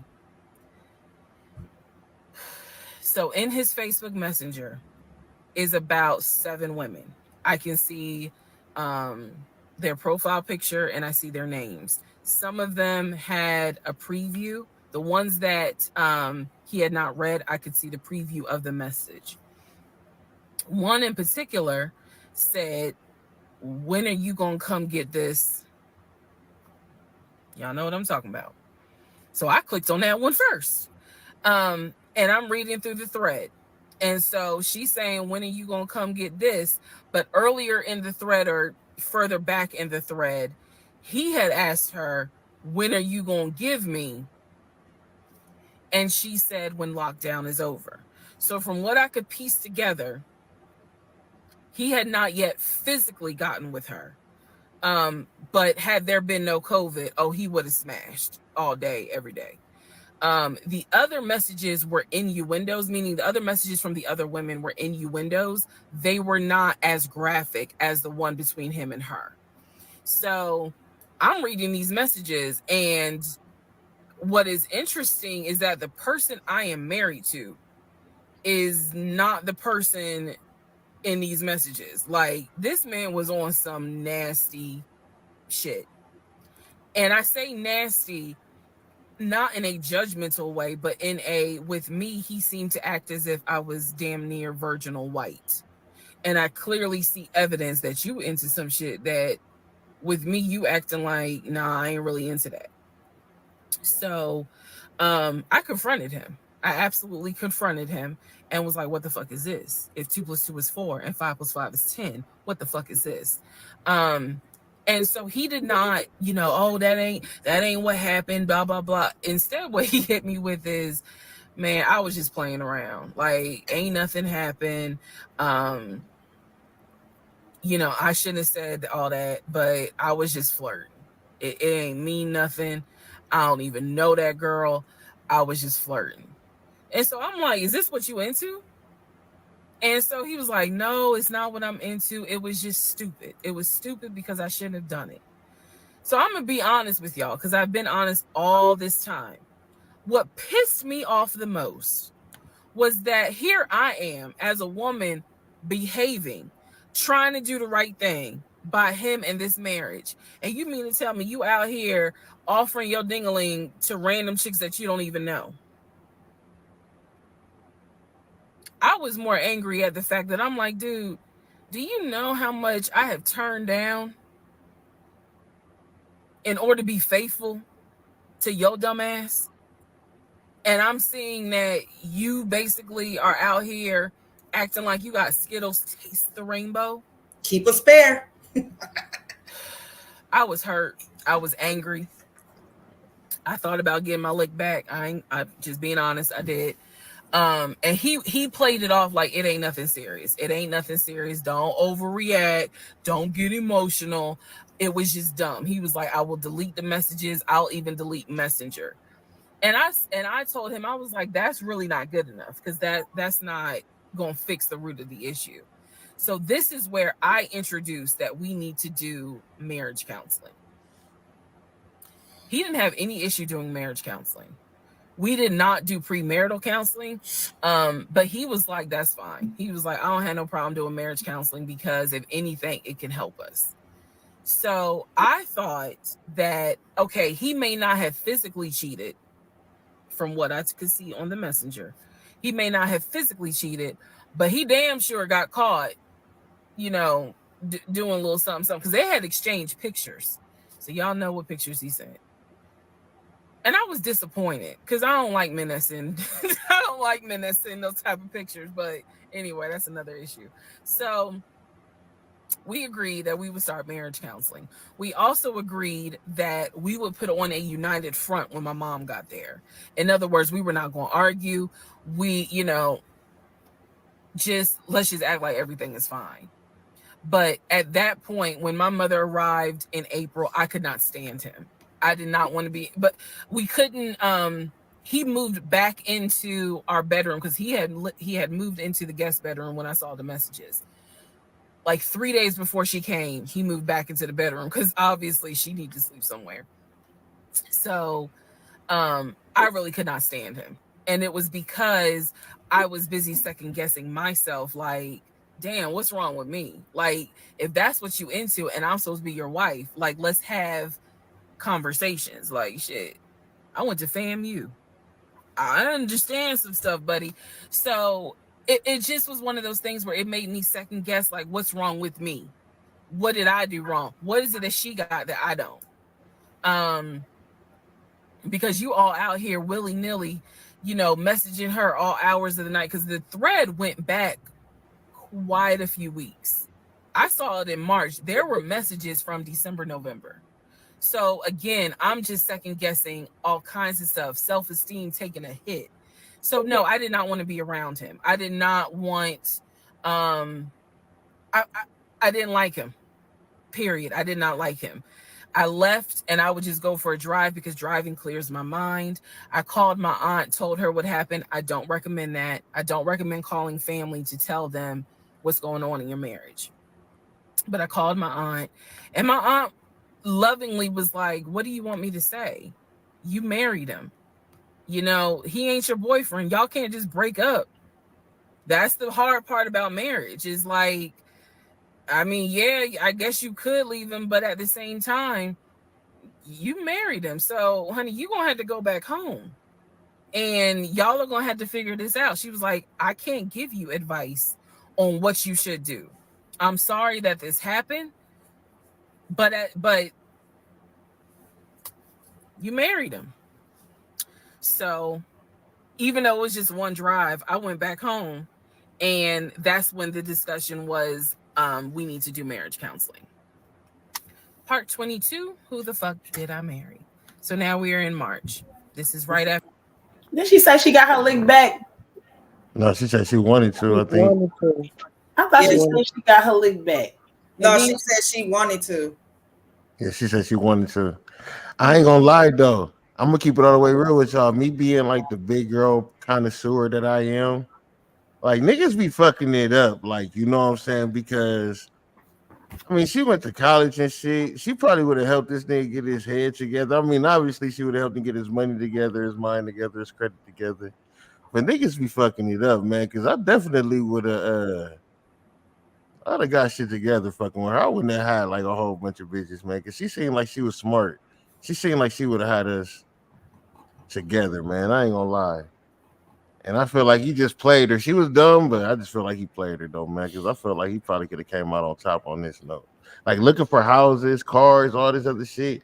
Like she probably could have got a BMW. Like I don't know. And she ain't even bad in that Who little. probably could have got a BMW from him? I mean, we both could have got the BMW, right? Because I mean, from the way that she talk and from the knowledge, she sound like she got book smarts and she ain't got no common sense, right? So it seemed like from the knowledge that she got, I think that we both could have had a BMW. We could have had matching BMWs if you ask me. Like instead, he played his hand wrong. I think we could have had matching BMWs.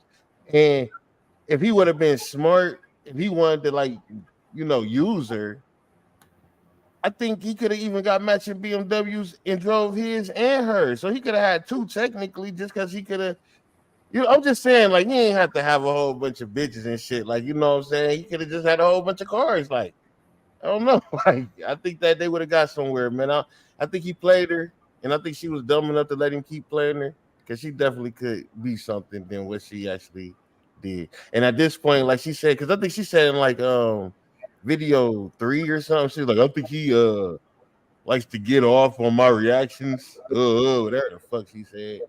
But I'm guessing she liked it the ride too. Like, you know what I'm saying? Because now you already know before you say I do that he was getting off on your reactions. And then you still married this nigga. So I mean, at this point, this is just Young and the Restless. Young and the Restless ain't even that. Nah. Well, listen, I love you. I gotta go be a father, but I love y'all, Miss Londa. I'm gonna be in your inbox later. You know, you the dopest, man. I fuck with you so tough, man. Thank Shout out to you. the show. Thank you for having me on. Shout out to everybody that's in here. Shout out to the people that's in the comments. Man, y'all stay black. Love y'all. Peace and love. Good night. Love, boom. I'm just like, at this point, I'm starting to feel like they both done put this whole thing together to make some money, and they still gonna be together behind where ain't nobody looking. I don't know. If they can sit up there and fake for her mom, that's the part that grabbed me. Like, hold on, wait a minute. Why are you faking for your mom? Keep it 100 with your mom, if anything. Because mama gonna tell you the truth. But y'all put on a whole She facade. probably didn't want to hear the truth. That's probably why. She knew that her mom was gonna tell her the truth, and she probably didn't want to hear. You know what I'm saying? Yep. I don't know. I think her and Legion have put this whole little act together. But if Gypsy Rose and her mama could do it, I'm sure anybody can. Yeah, because they not having no real problems. It's like she just complaining about stuff. It's a problem because he lying, but they not real issues. Like they just like really kitty ass issues. That's like issues that I would have been handled a long time ago. Yeah, she's like, oh, he's messaging people, but I don't think he ever met her, and he's like, girl, get some real problems. Like your problems is okay, but they, like I don't know. It's not that serious, like you said. Well, I mean, she done made it to Tamron Hall show. She was it Good Morning America or something like that. But I wanted to say, don't you think if they had did this together, that he would have probably been putting out more videos? Like, you know what I'm saying? He don't really got out a lot of videos. Now he did do a interview with somebody, uh, but he ain't really been doing a lot. I wish they would turn that damn horn off. Interrupting my show. Are we on 23? When is 23? Part 23. Who the fuck did I marry? So we agreed to do marriage counseling.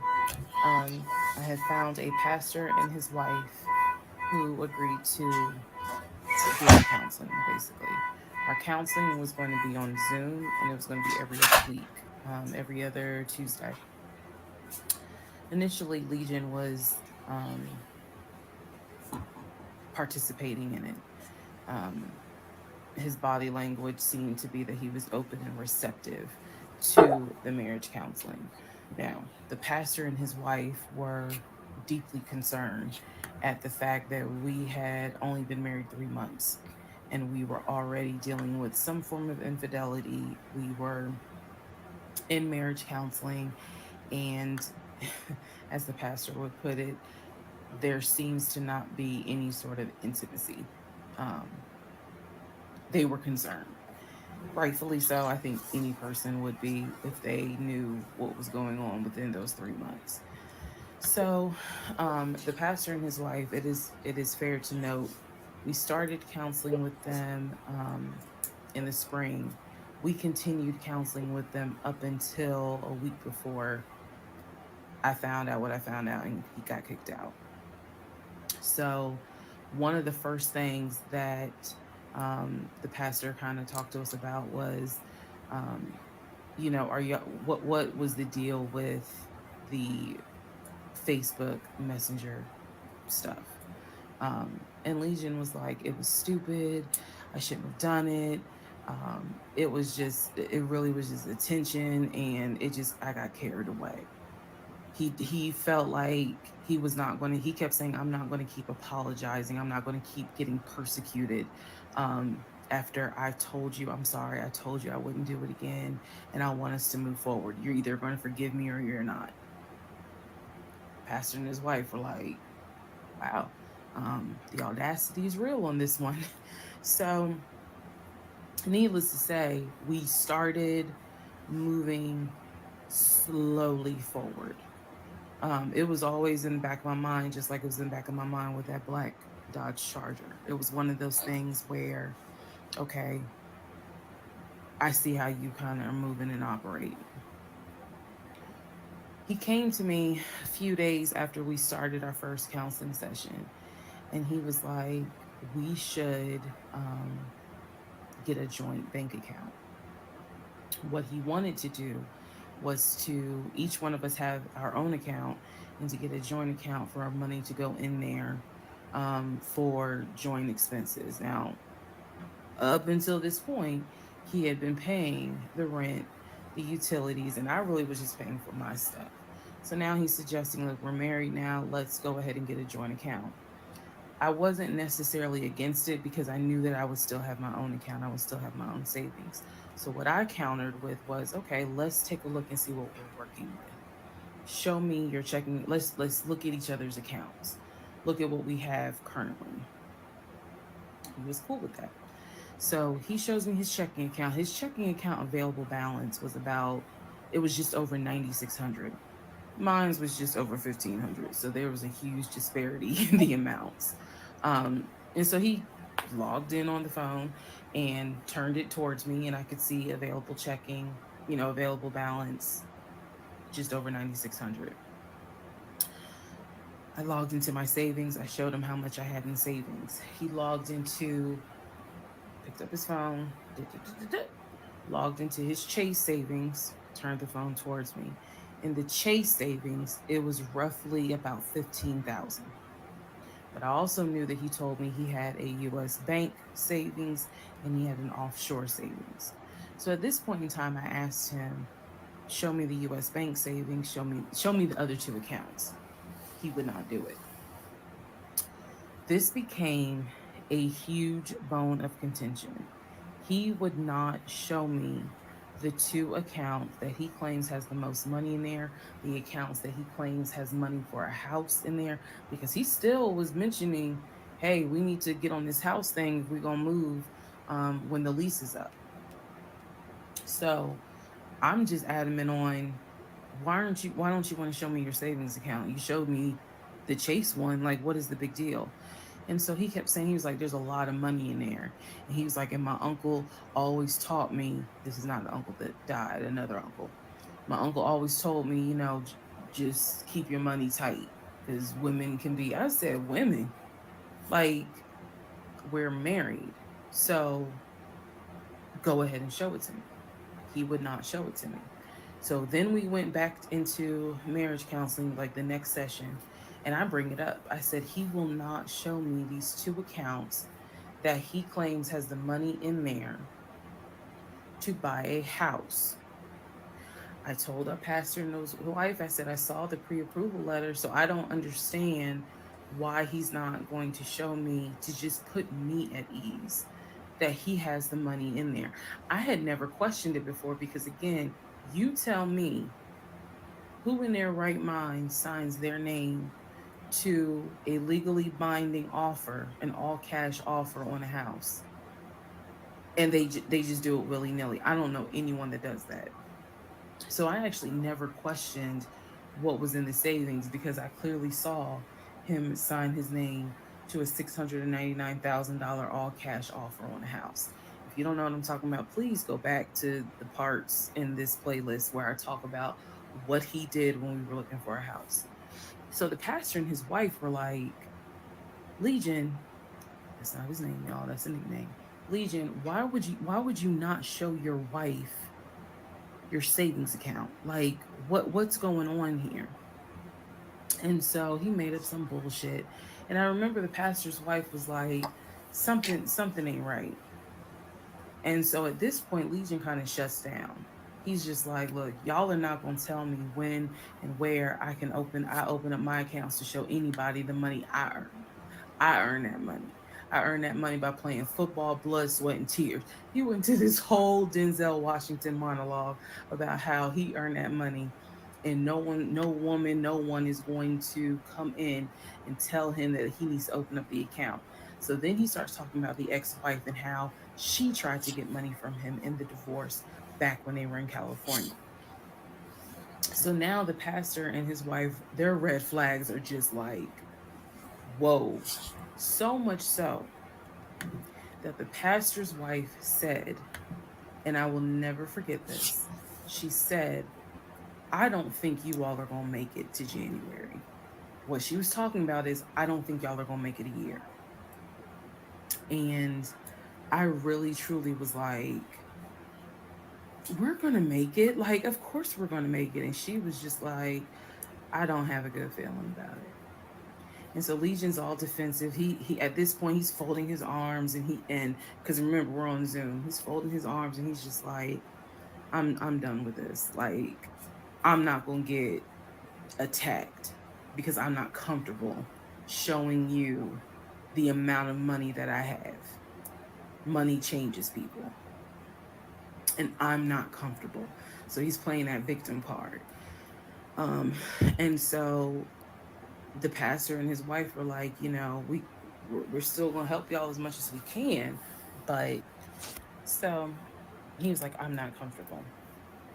And basically, the pastor and his wife were like, look, we'll help y'all as much as we can, but there's some deep issues here. And had you, this is what they advised us. Had the two of you came to us for premarital counseling, we would have told you, do not get married. Y'all should not even be together. That is what our that is what the pastor and his wife told us in marriage counseling. If you two had come to us for premarital counseling, we would have told you y'all should not even be together, let alone get married. But here we are. So we will help you guys as much as we can. But the pastor's wife was like, I don't have a good feeling that y'all are going to make it a year. Part 23. Who the fuck did I marry? So We agreed to do marriage She wasted them people time. She knew she wasn't supposed to get married in the first place. Yeah, I mean, that was too soon to get married. Shit. Yeah. I agree. Yeah, if she knew she was supposed to get married, she'd invited people there to witness it.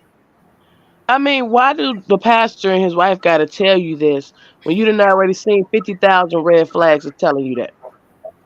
Like, Yeah, that's crazy. yeah. I guess she was watching Kevin Samuels videos. I don't know. That's, she was getting scared. She was like, "I'll hit the wall. I hit the wall. Marry somebody. Somebody want me." Mm-mm. He said she nicknamed her husband what God called the evil angels that rebelled. I can't make this up.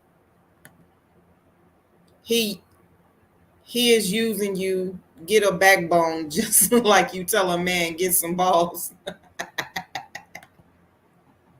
When you got no options, any option. See, she got options. I don't think she's a bad looking woman though, honestly.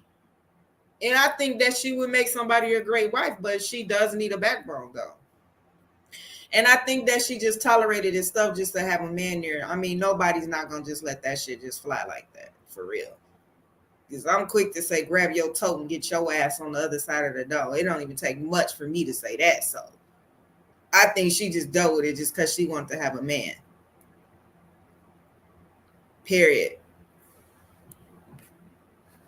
So do you guys want to keep going, or are you guys, I can end it. What number is this? I can do a couple more. It's up to you.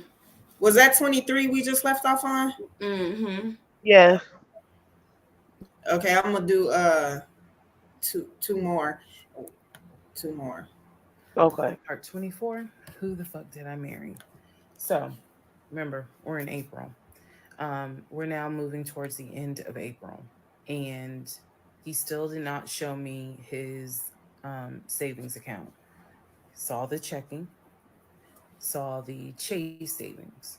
So he decides that we should start looking for a house again because my lease was up in August, and I made it very clear that when the lease is up, I am moving. I wanted to move to Cobb County.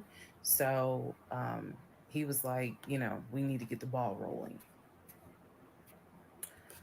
I didn't want any parts of it. Didn't want any parts of it. He found a realtor. This time it was a woman. It was a woman. Um, and I believe her name was Amber. I think her name was Amber.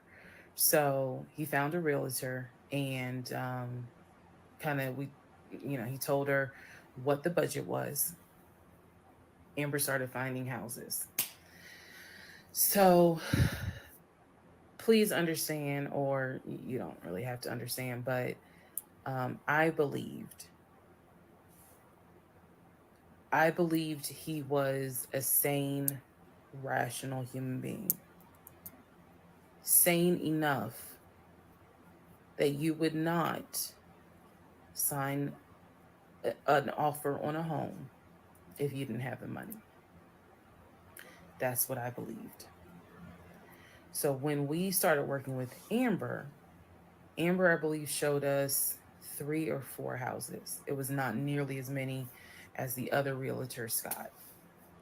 So one of the houses, absolutely loved. Ugh, I love the house. I really wanted to put in an offer on that house, and I'm going to post it on the screen. The house, love that house. It was just absolutely beautiful. And once again, he wanted to put in an all cash offer on the house. But before he could put in an all, he had told Amber, I want to put in an all cash offer. And what Amber, the woman, was smart enough to say is, okay, let's just go ahead and take it one step at a time. Let's go ahead and get your pre approval stuff together. She said, I work with a great lender who, if you're not already pre-approved, he can get you pre-approved, no issues. And then if you want to do an all cash offer, then we'll go ahead and get the proof of funds together so that way we can submit it all with your offer. Jesus. Y'all already know what happened because you remember what happened on the last house with Scott.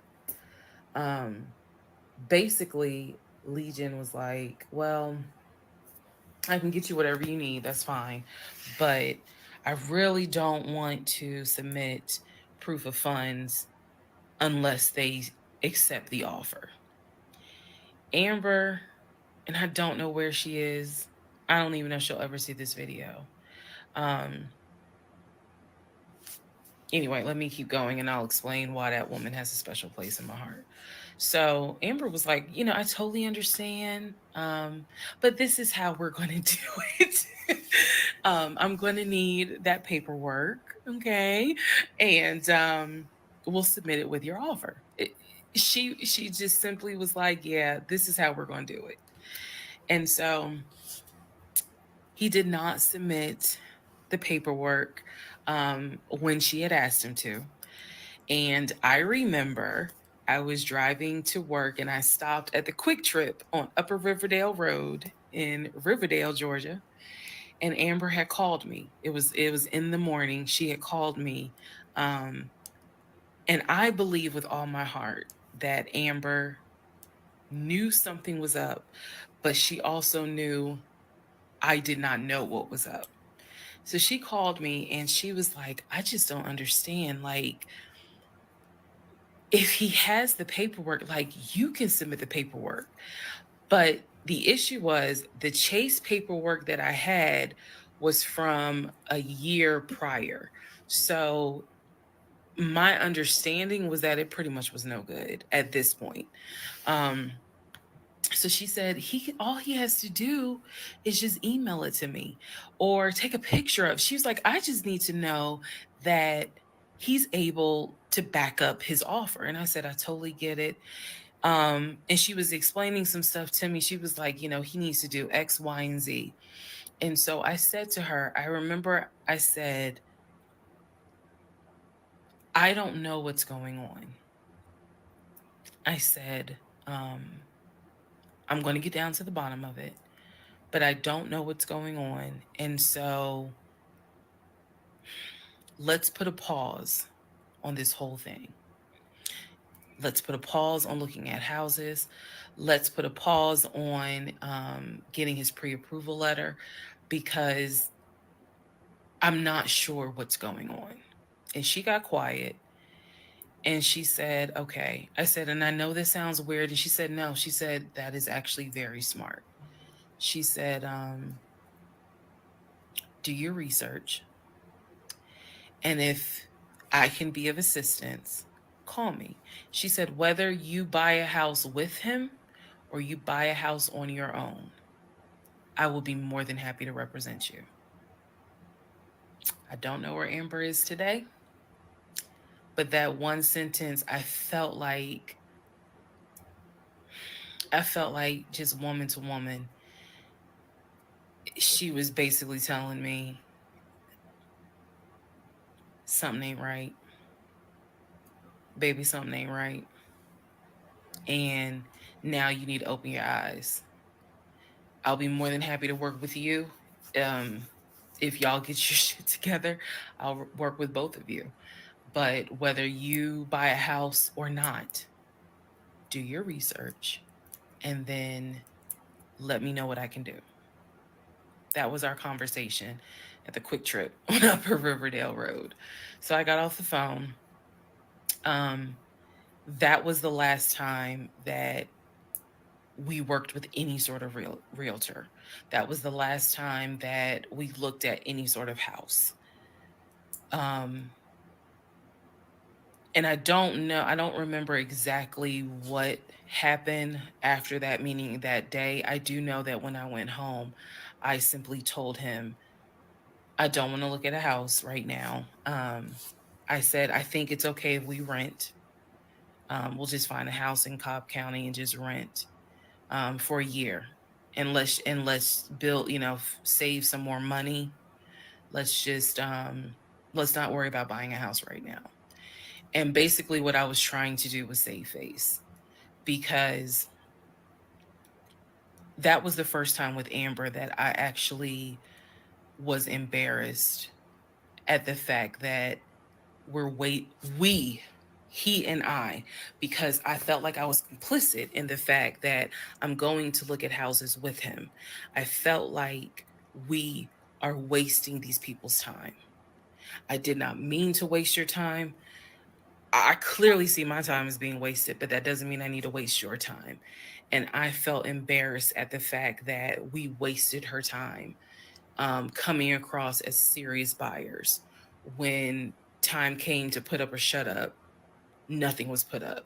And I knew nothing. I had nothing to add to add to this, because we're talking about a $650,000 house, and you know, oh,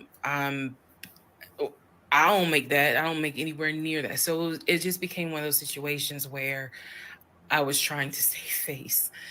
I was trying to save face with my husband, and I was trying to save face with Amber. And so I did say to him, let's just rent for another year, and then let's see, um, at that time where we are, if we should go ahead and buy. So now is when shit is about to get real. Part 24, who the fuck did I marry? So remember, we're in April. Why is she? I thought she said she was done with this. Part 25. With the whole house thing. Yeah, now she back at it. They made a new realtor friend and everything. Yeah, I mean, either just go buy one on your own, but why keep letting him like send you off? Like, yeah, why does she keep doing that? That's after all that they went through. She trying to buy another house.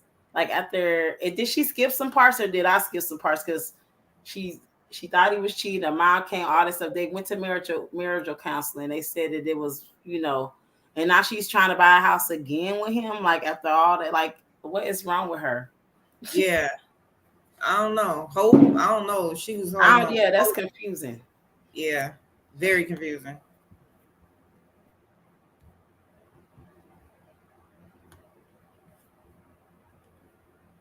Who the fuck did I marry? So we weren't looking at houses anymore. We were not working with a realtor anymore. The end of April, I had decided that I wanted to look for another job. I did. The reason I wanted to look for another job is petty. Yeah, it is. I wanted to look for another job because I was pissed off at the fact that um, I had basically was dependent on him to help with the car note. So I wanted to look for another job where I could afford life all by myself, including that car note, basically where I would make more money. I told him that I was going to start looking for another job. He laughed. And his exact words were, "You're not going to leave Georgia State Patrol." He was like, "I swear you love them niggas more than you love me." He laughed. So that fueled me even more. So I was hitting the pavement hard trying to find another job. I was applying to all kinds of places. Got a phone call from my current job. So this is how I ended up in my current job. Got a phone call. They had sent me an email with a background packet. The background packet was long and extensive, but in the background packet, it asked for my spouse's full name, my spouse's date of birth, and my spouse's social security number. So I showed it to Legion and I was like, I need your social because, I'm applying for this job. It's a great job. It's way more money. And, we're talking about moving anyway to Cobb County. So this, this is a God thing. He did not want to give me his social. I explained, I showed him the paperwork where I was like, look, because we are married, I can't lie on here. So help me. So he writes down his social security number on the background packet. And I eventually turned it in. I had scanned it, saved it in my email, and sent it in. And I looked at it one day, just going through it, just making sure I didn't really miss anything. All T's were crossed, all I's were dotted. And I looked at his social, and something about the social seemed different than the social security number that I remember seeing when we did our marriage license. And so, for those who you remember in the previous part, I said I had ran his social security number from the marriage license. Nothing came back. So I thought that I had written it down wrong. Basically, what it is that the first three numbers were different on the background packet than what was on the marriage license. If you don't know this, here's a little trivia. Your social security number, the first three numbers, pretty much are dictated by the state you were born in and the state that issued your birth certificate. So he was born in Pennsylvania. So the first three letters, excuse me, the first three numbers of his social security number should be attributed to Pennsylvania. Pennsylvania, shit, they probably got like 5, 6 different numbers, 3-digit numbers that your social security number can start with. So the social that was on the marriage license, for example, was probably 123.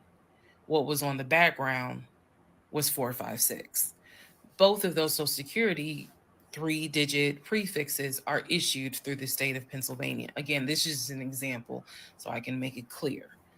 So when I saw his social on my background, I immediately knew that was a different social than what I saw on the marriage license. Um, and when I compared, because I had found a copy of the marriage license that we turned in because I had filled it out on the computer. So sure enough, the first three numbers were different. The rest of the numbers were the same. So one of two things, either when I ran his background, I did in fact put in the wrong number, or the number on the marriage certificate or the background packet is wrong. So I decided that I was going to roll the dice and take the social from the background packet. Again, this is the background packet that I had to fill out to get my current job. I was trying to get a new job. Okay, so I took that social and I ran a background check on it. What came back on this particular background was all the addresses that the social security number, I guess, had been attached to. So all of the addresses, the states were Georgia, Rhode Island, Pennsylvania. What I did not see was California. So I thought that was weird. I thought, okay, maybe this is not a complete background because clearly he went to San Diego State. It's on his resume. It's on quite a few things. Social media. He didn't have a LinkedIn, but it was on his social media. So clearly he had he had been to California. So maybe I just need to do a different background check. Also to note, during this time, I think I told you guys he had hit his leg at work. So what was happening was it was getting more and more difficult for him to walk, like put pressure on that leg, on that knee. Um, he was still able to go to work. He was still leaving at 6:15 in the morning. He was still coming back between 3:30 and 4 o'clock. But I clearly could see where he was in pain. He would elevate the knee, ice the knee. It was getting worse. And I was constantly like, go to the doctor, let me take you to urgent care so that they can look at this knee because you shouldn't still be limping and having a hard time putting weight on that knee. And every single time he was like, "Oh, it's fine. I have a doctor's appointment on Wednesday. The doctor just told me to ice it and to elevate it. This is an old football injury. It happens all the time. It used to happen a lot when I was out in California." So I'm mentioning this knee issue for a reason. But back to the background.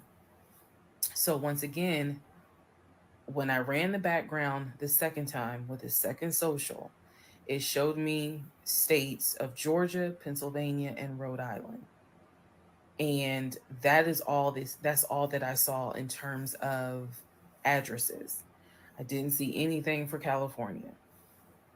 So by this point, we're moving into May of 2021. Things are starting to reopen. One of the things that reopened was San Diego State. So I called San Diego State.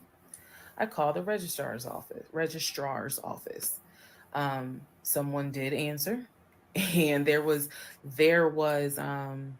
instructions on how to request a transcript. I was able to try to request it online. You needed the student's name, and I believe you also need their social. And when I typed it in, it said no results found. I believe that I sent an email asking, this person is saying that they were a student there. Can you verify it? The response I got was there were no records found with that social security number. So I'm like, okay. I asked him about it. And in part 26, I'll tell you exactly what his response was.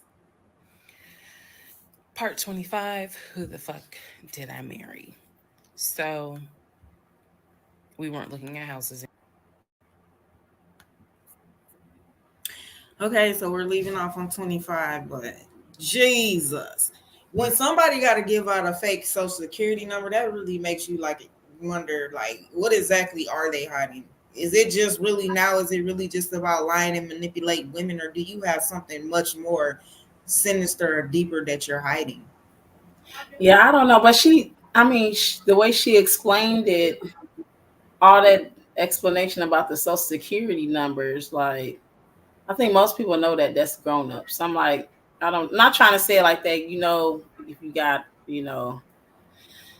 where it's social, they just switched, and they actually switched that over like 10 years ago. So all the new kids, they have like mixed up social security numbers from everywhere now. They don't do it by the state anymore.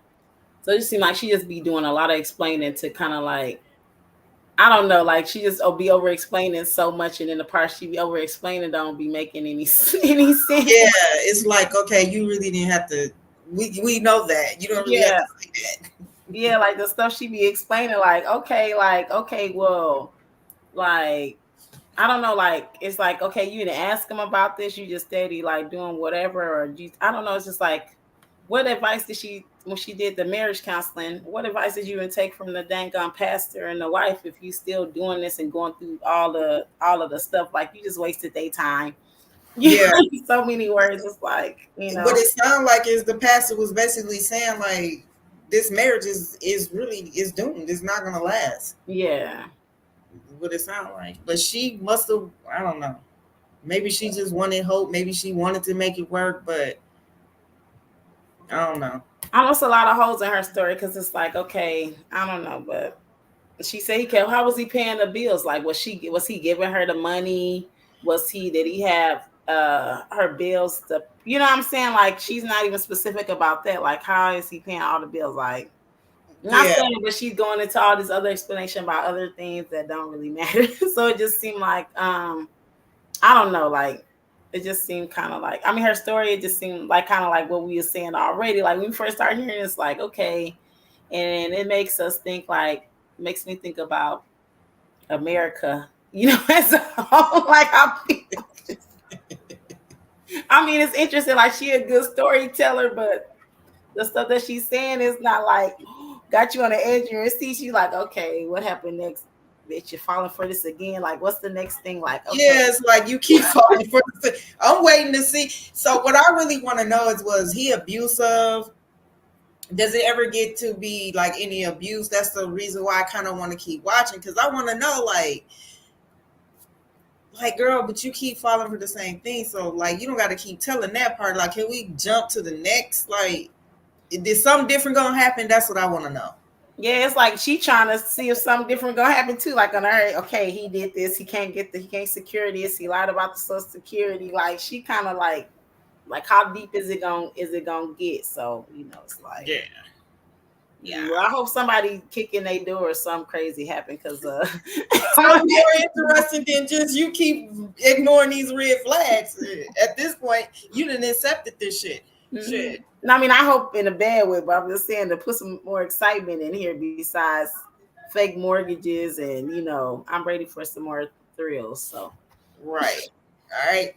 So you guys, I'm gonna go on and end it. I would like to thank everybody who tuned in, who stuck around. You guys all have a good night. See you next time.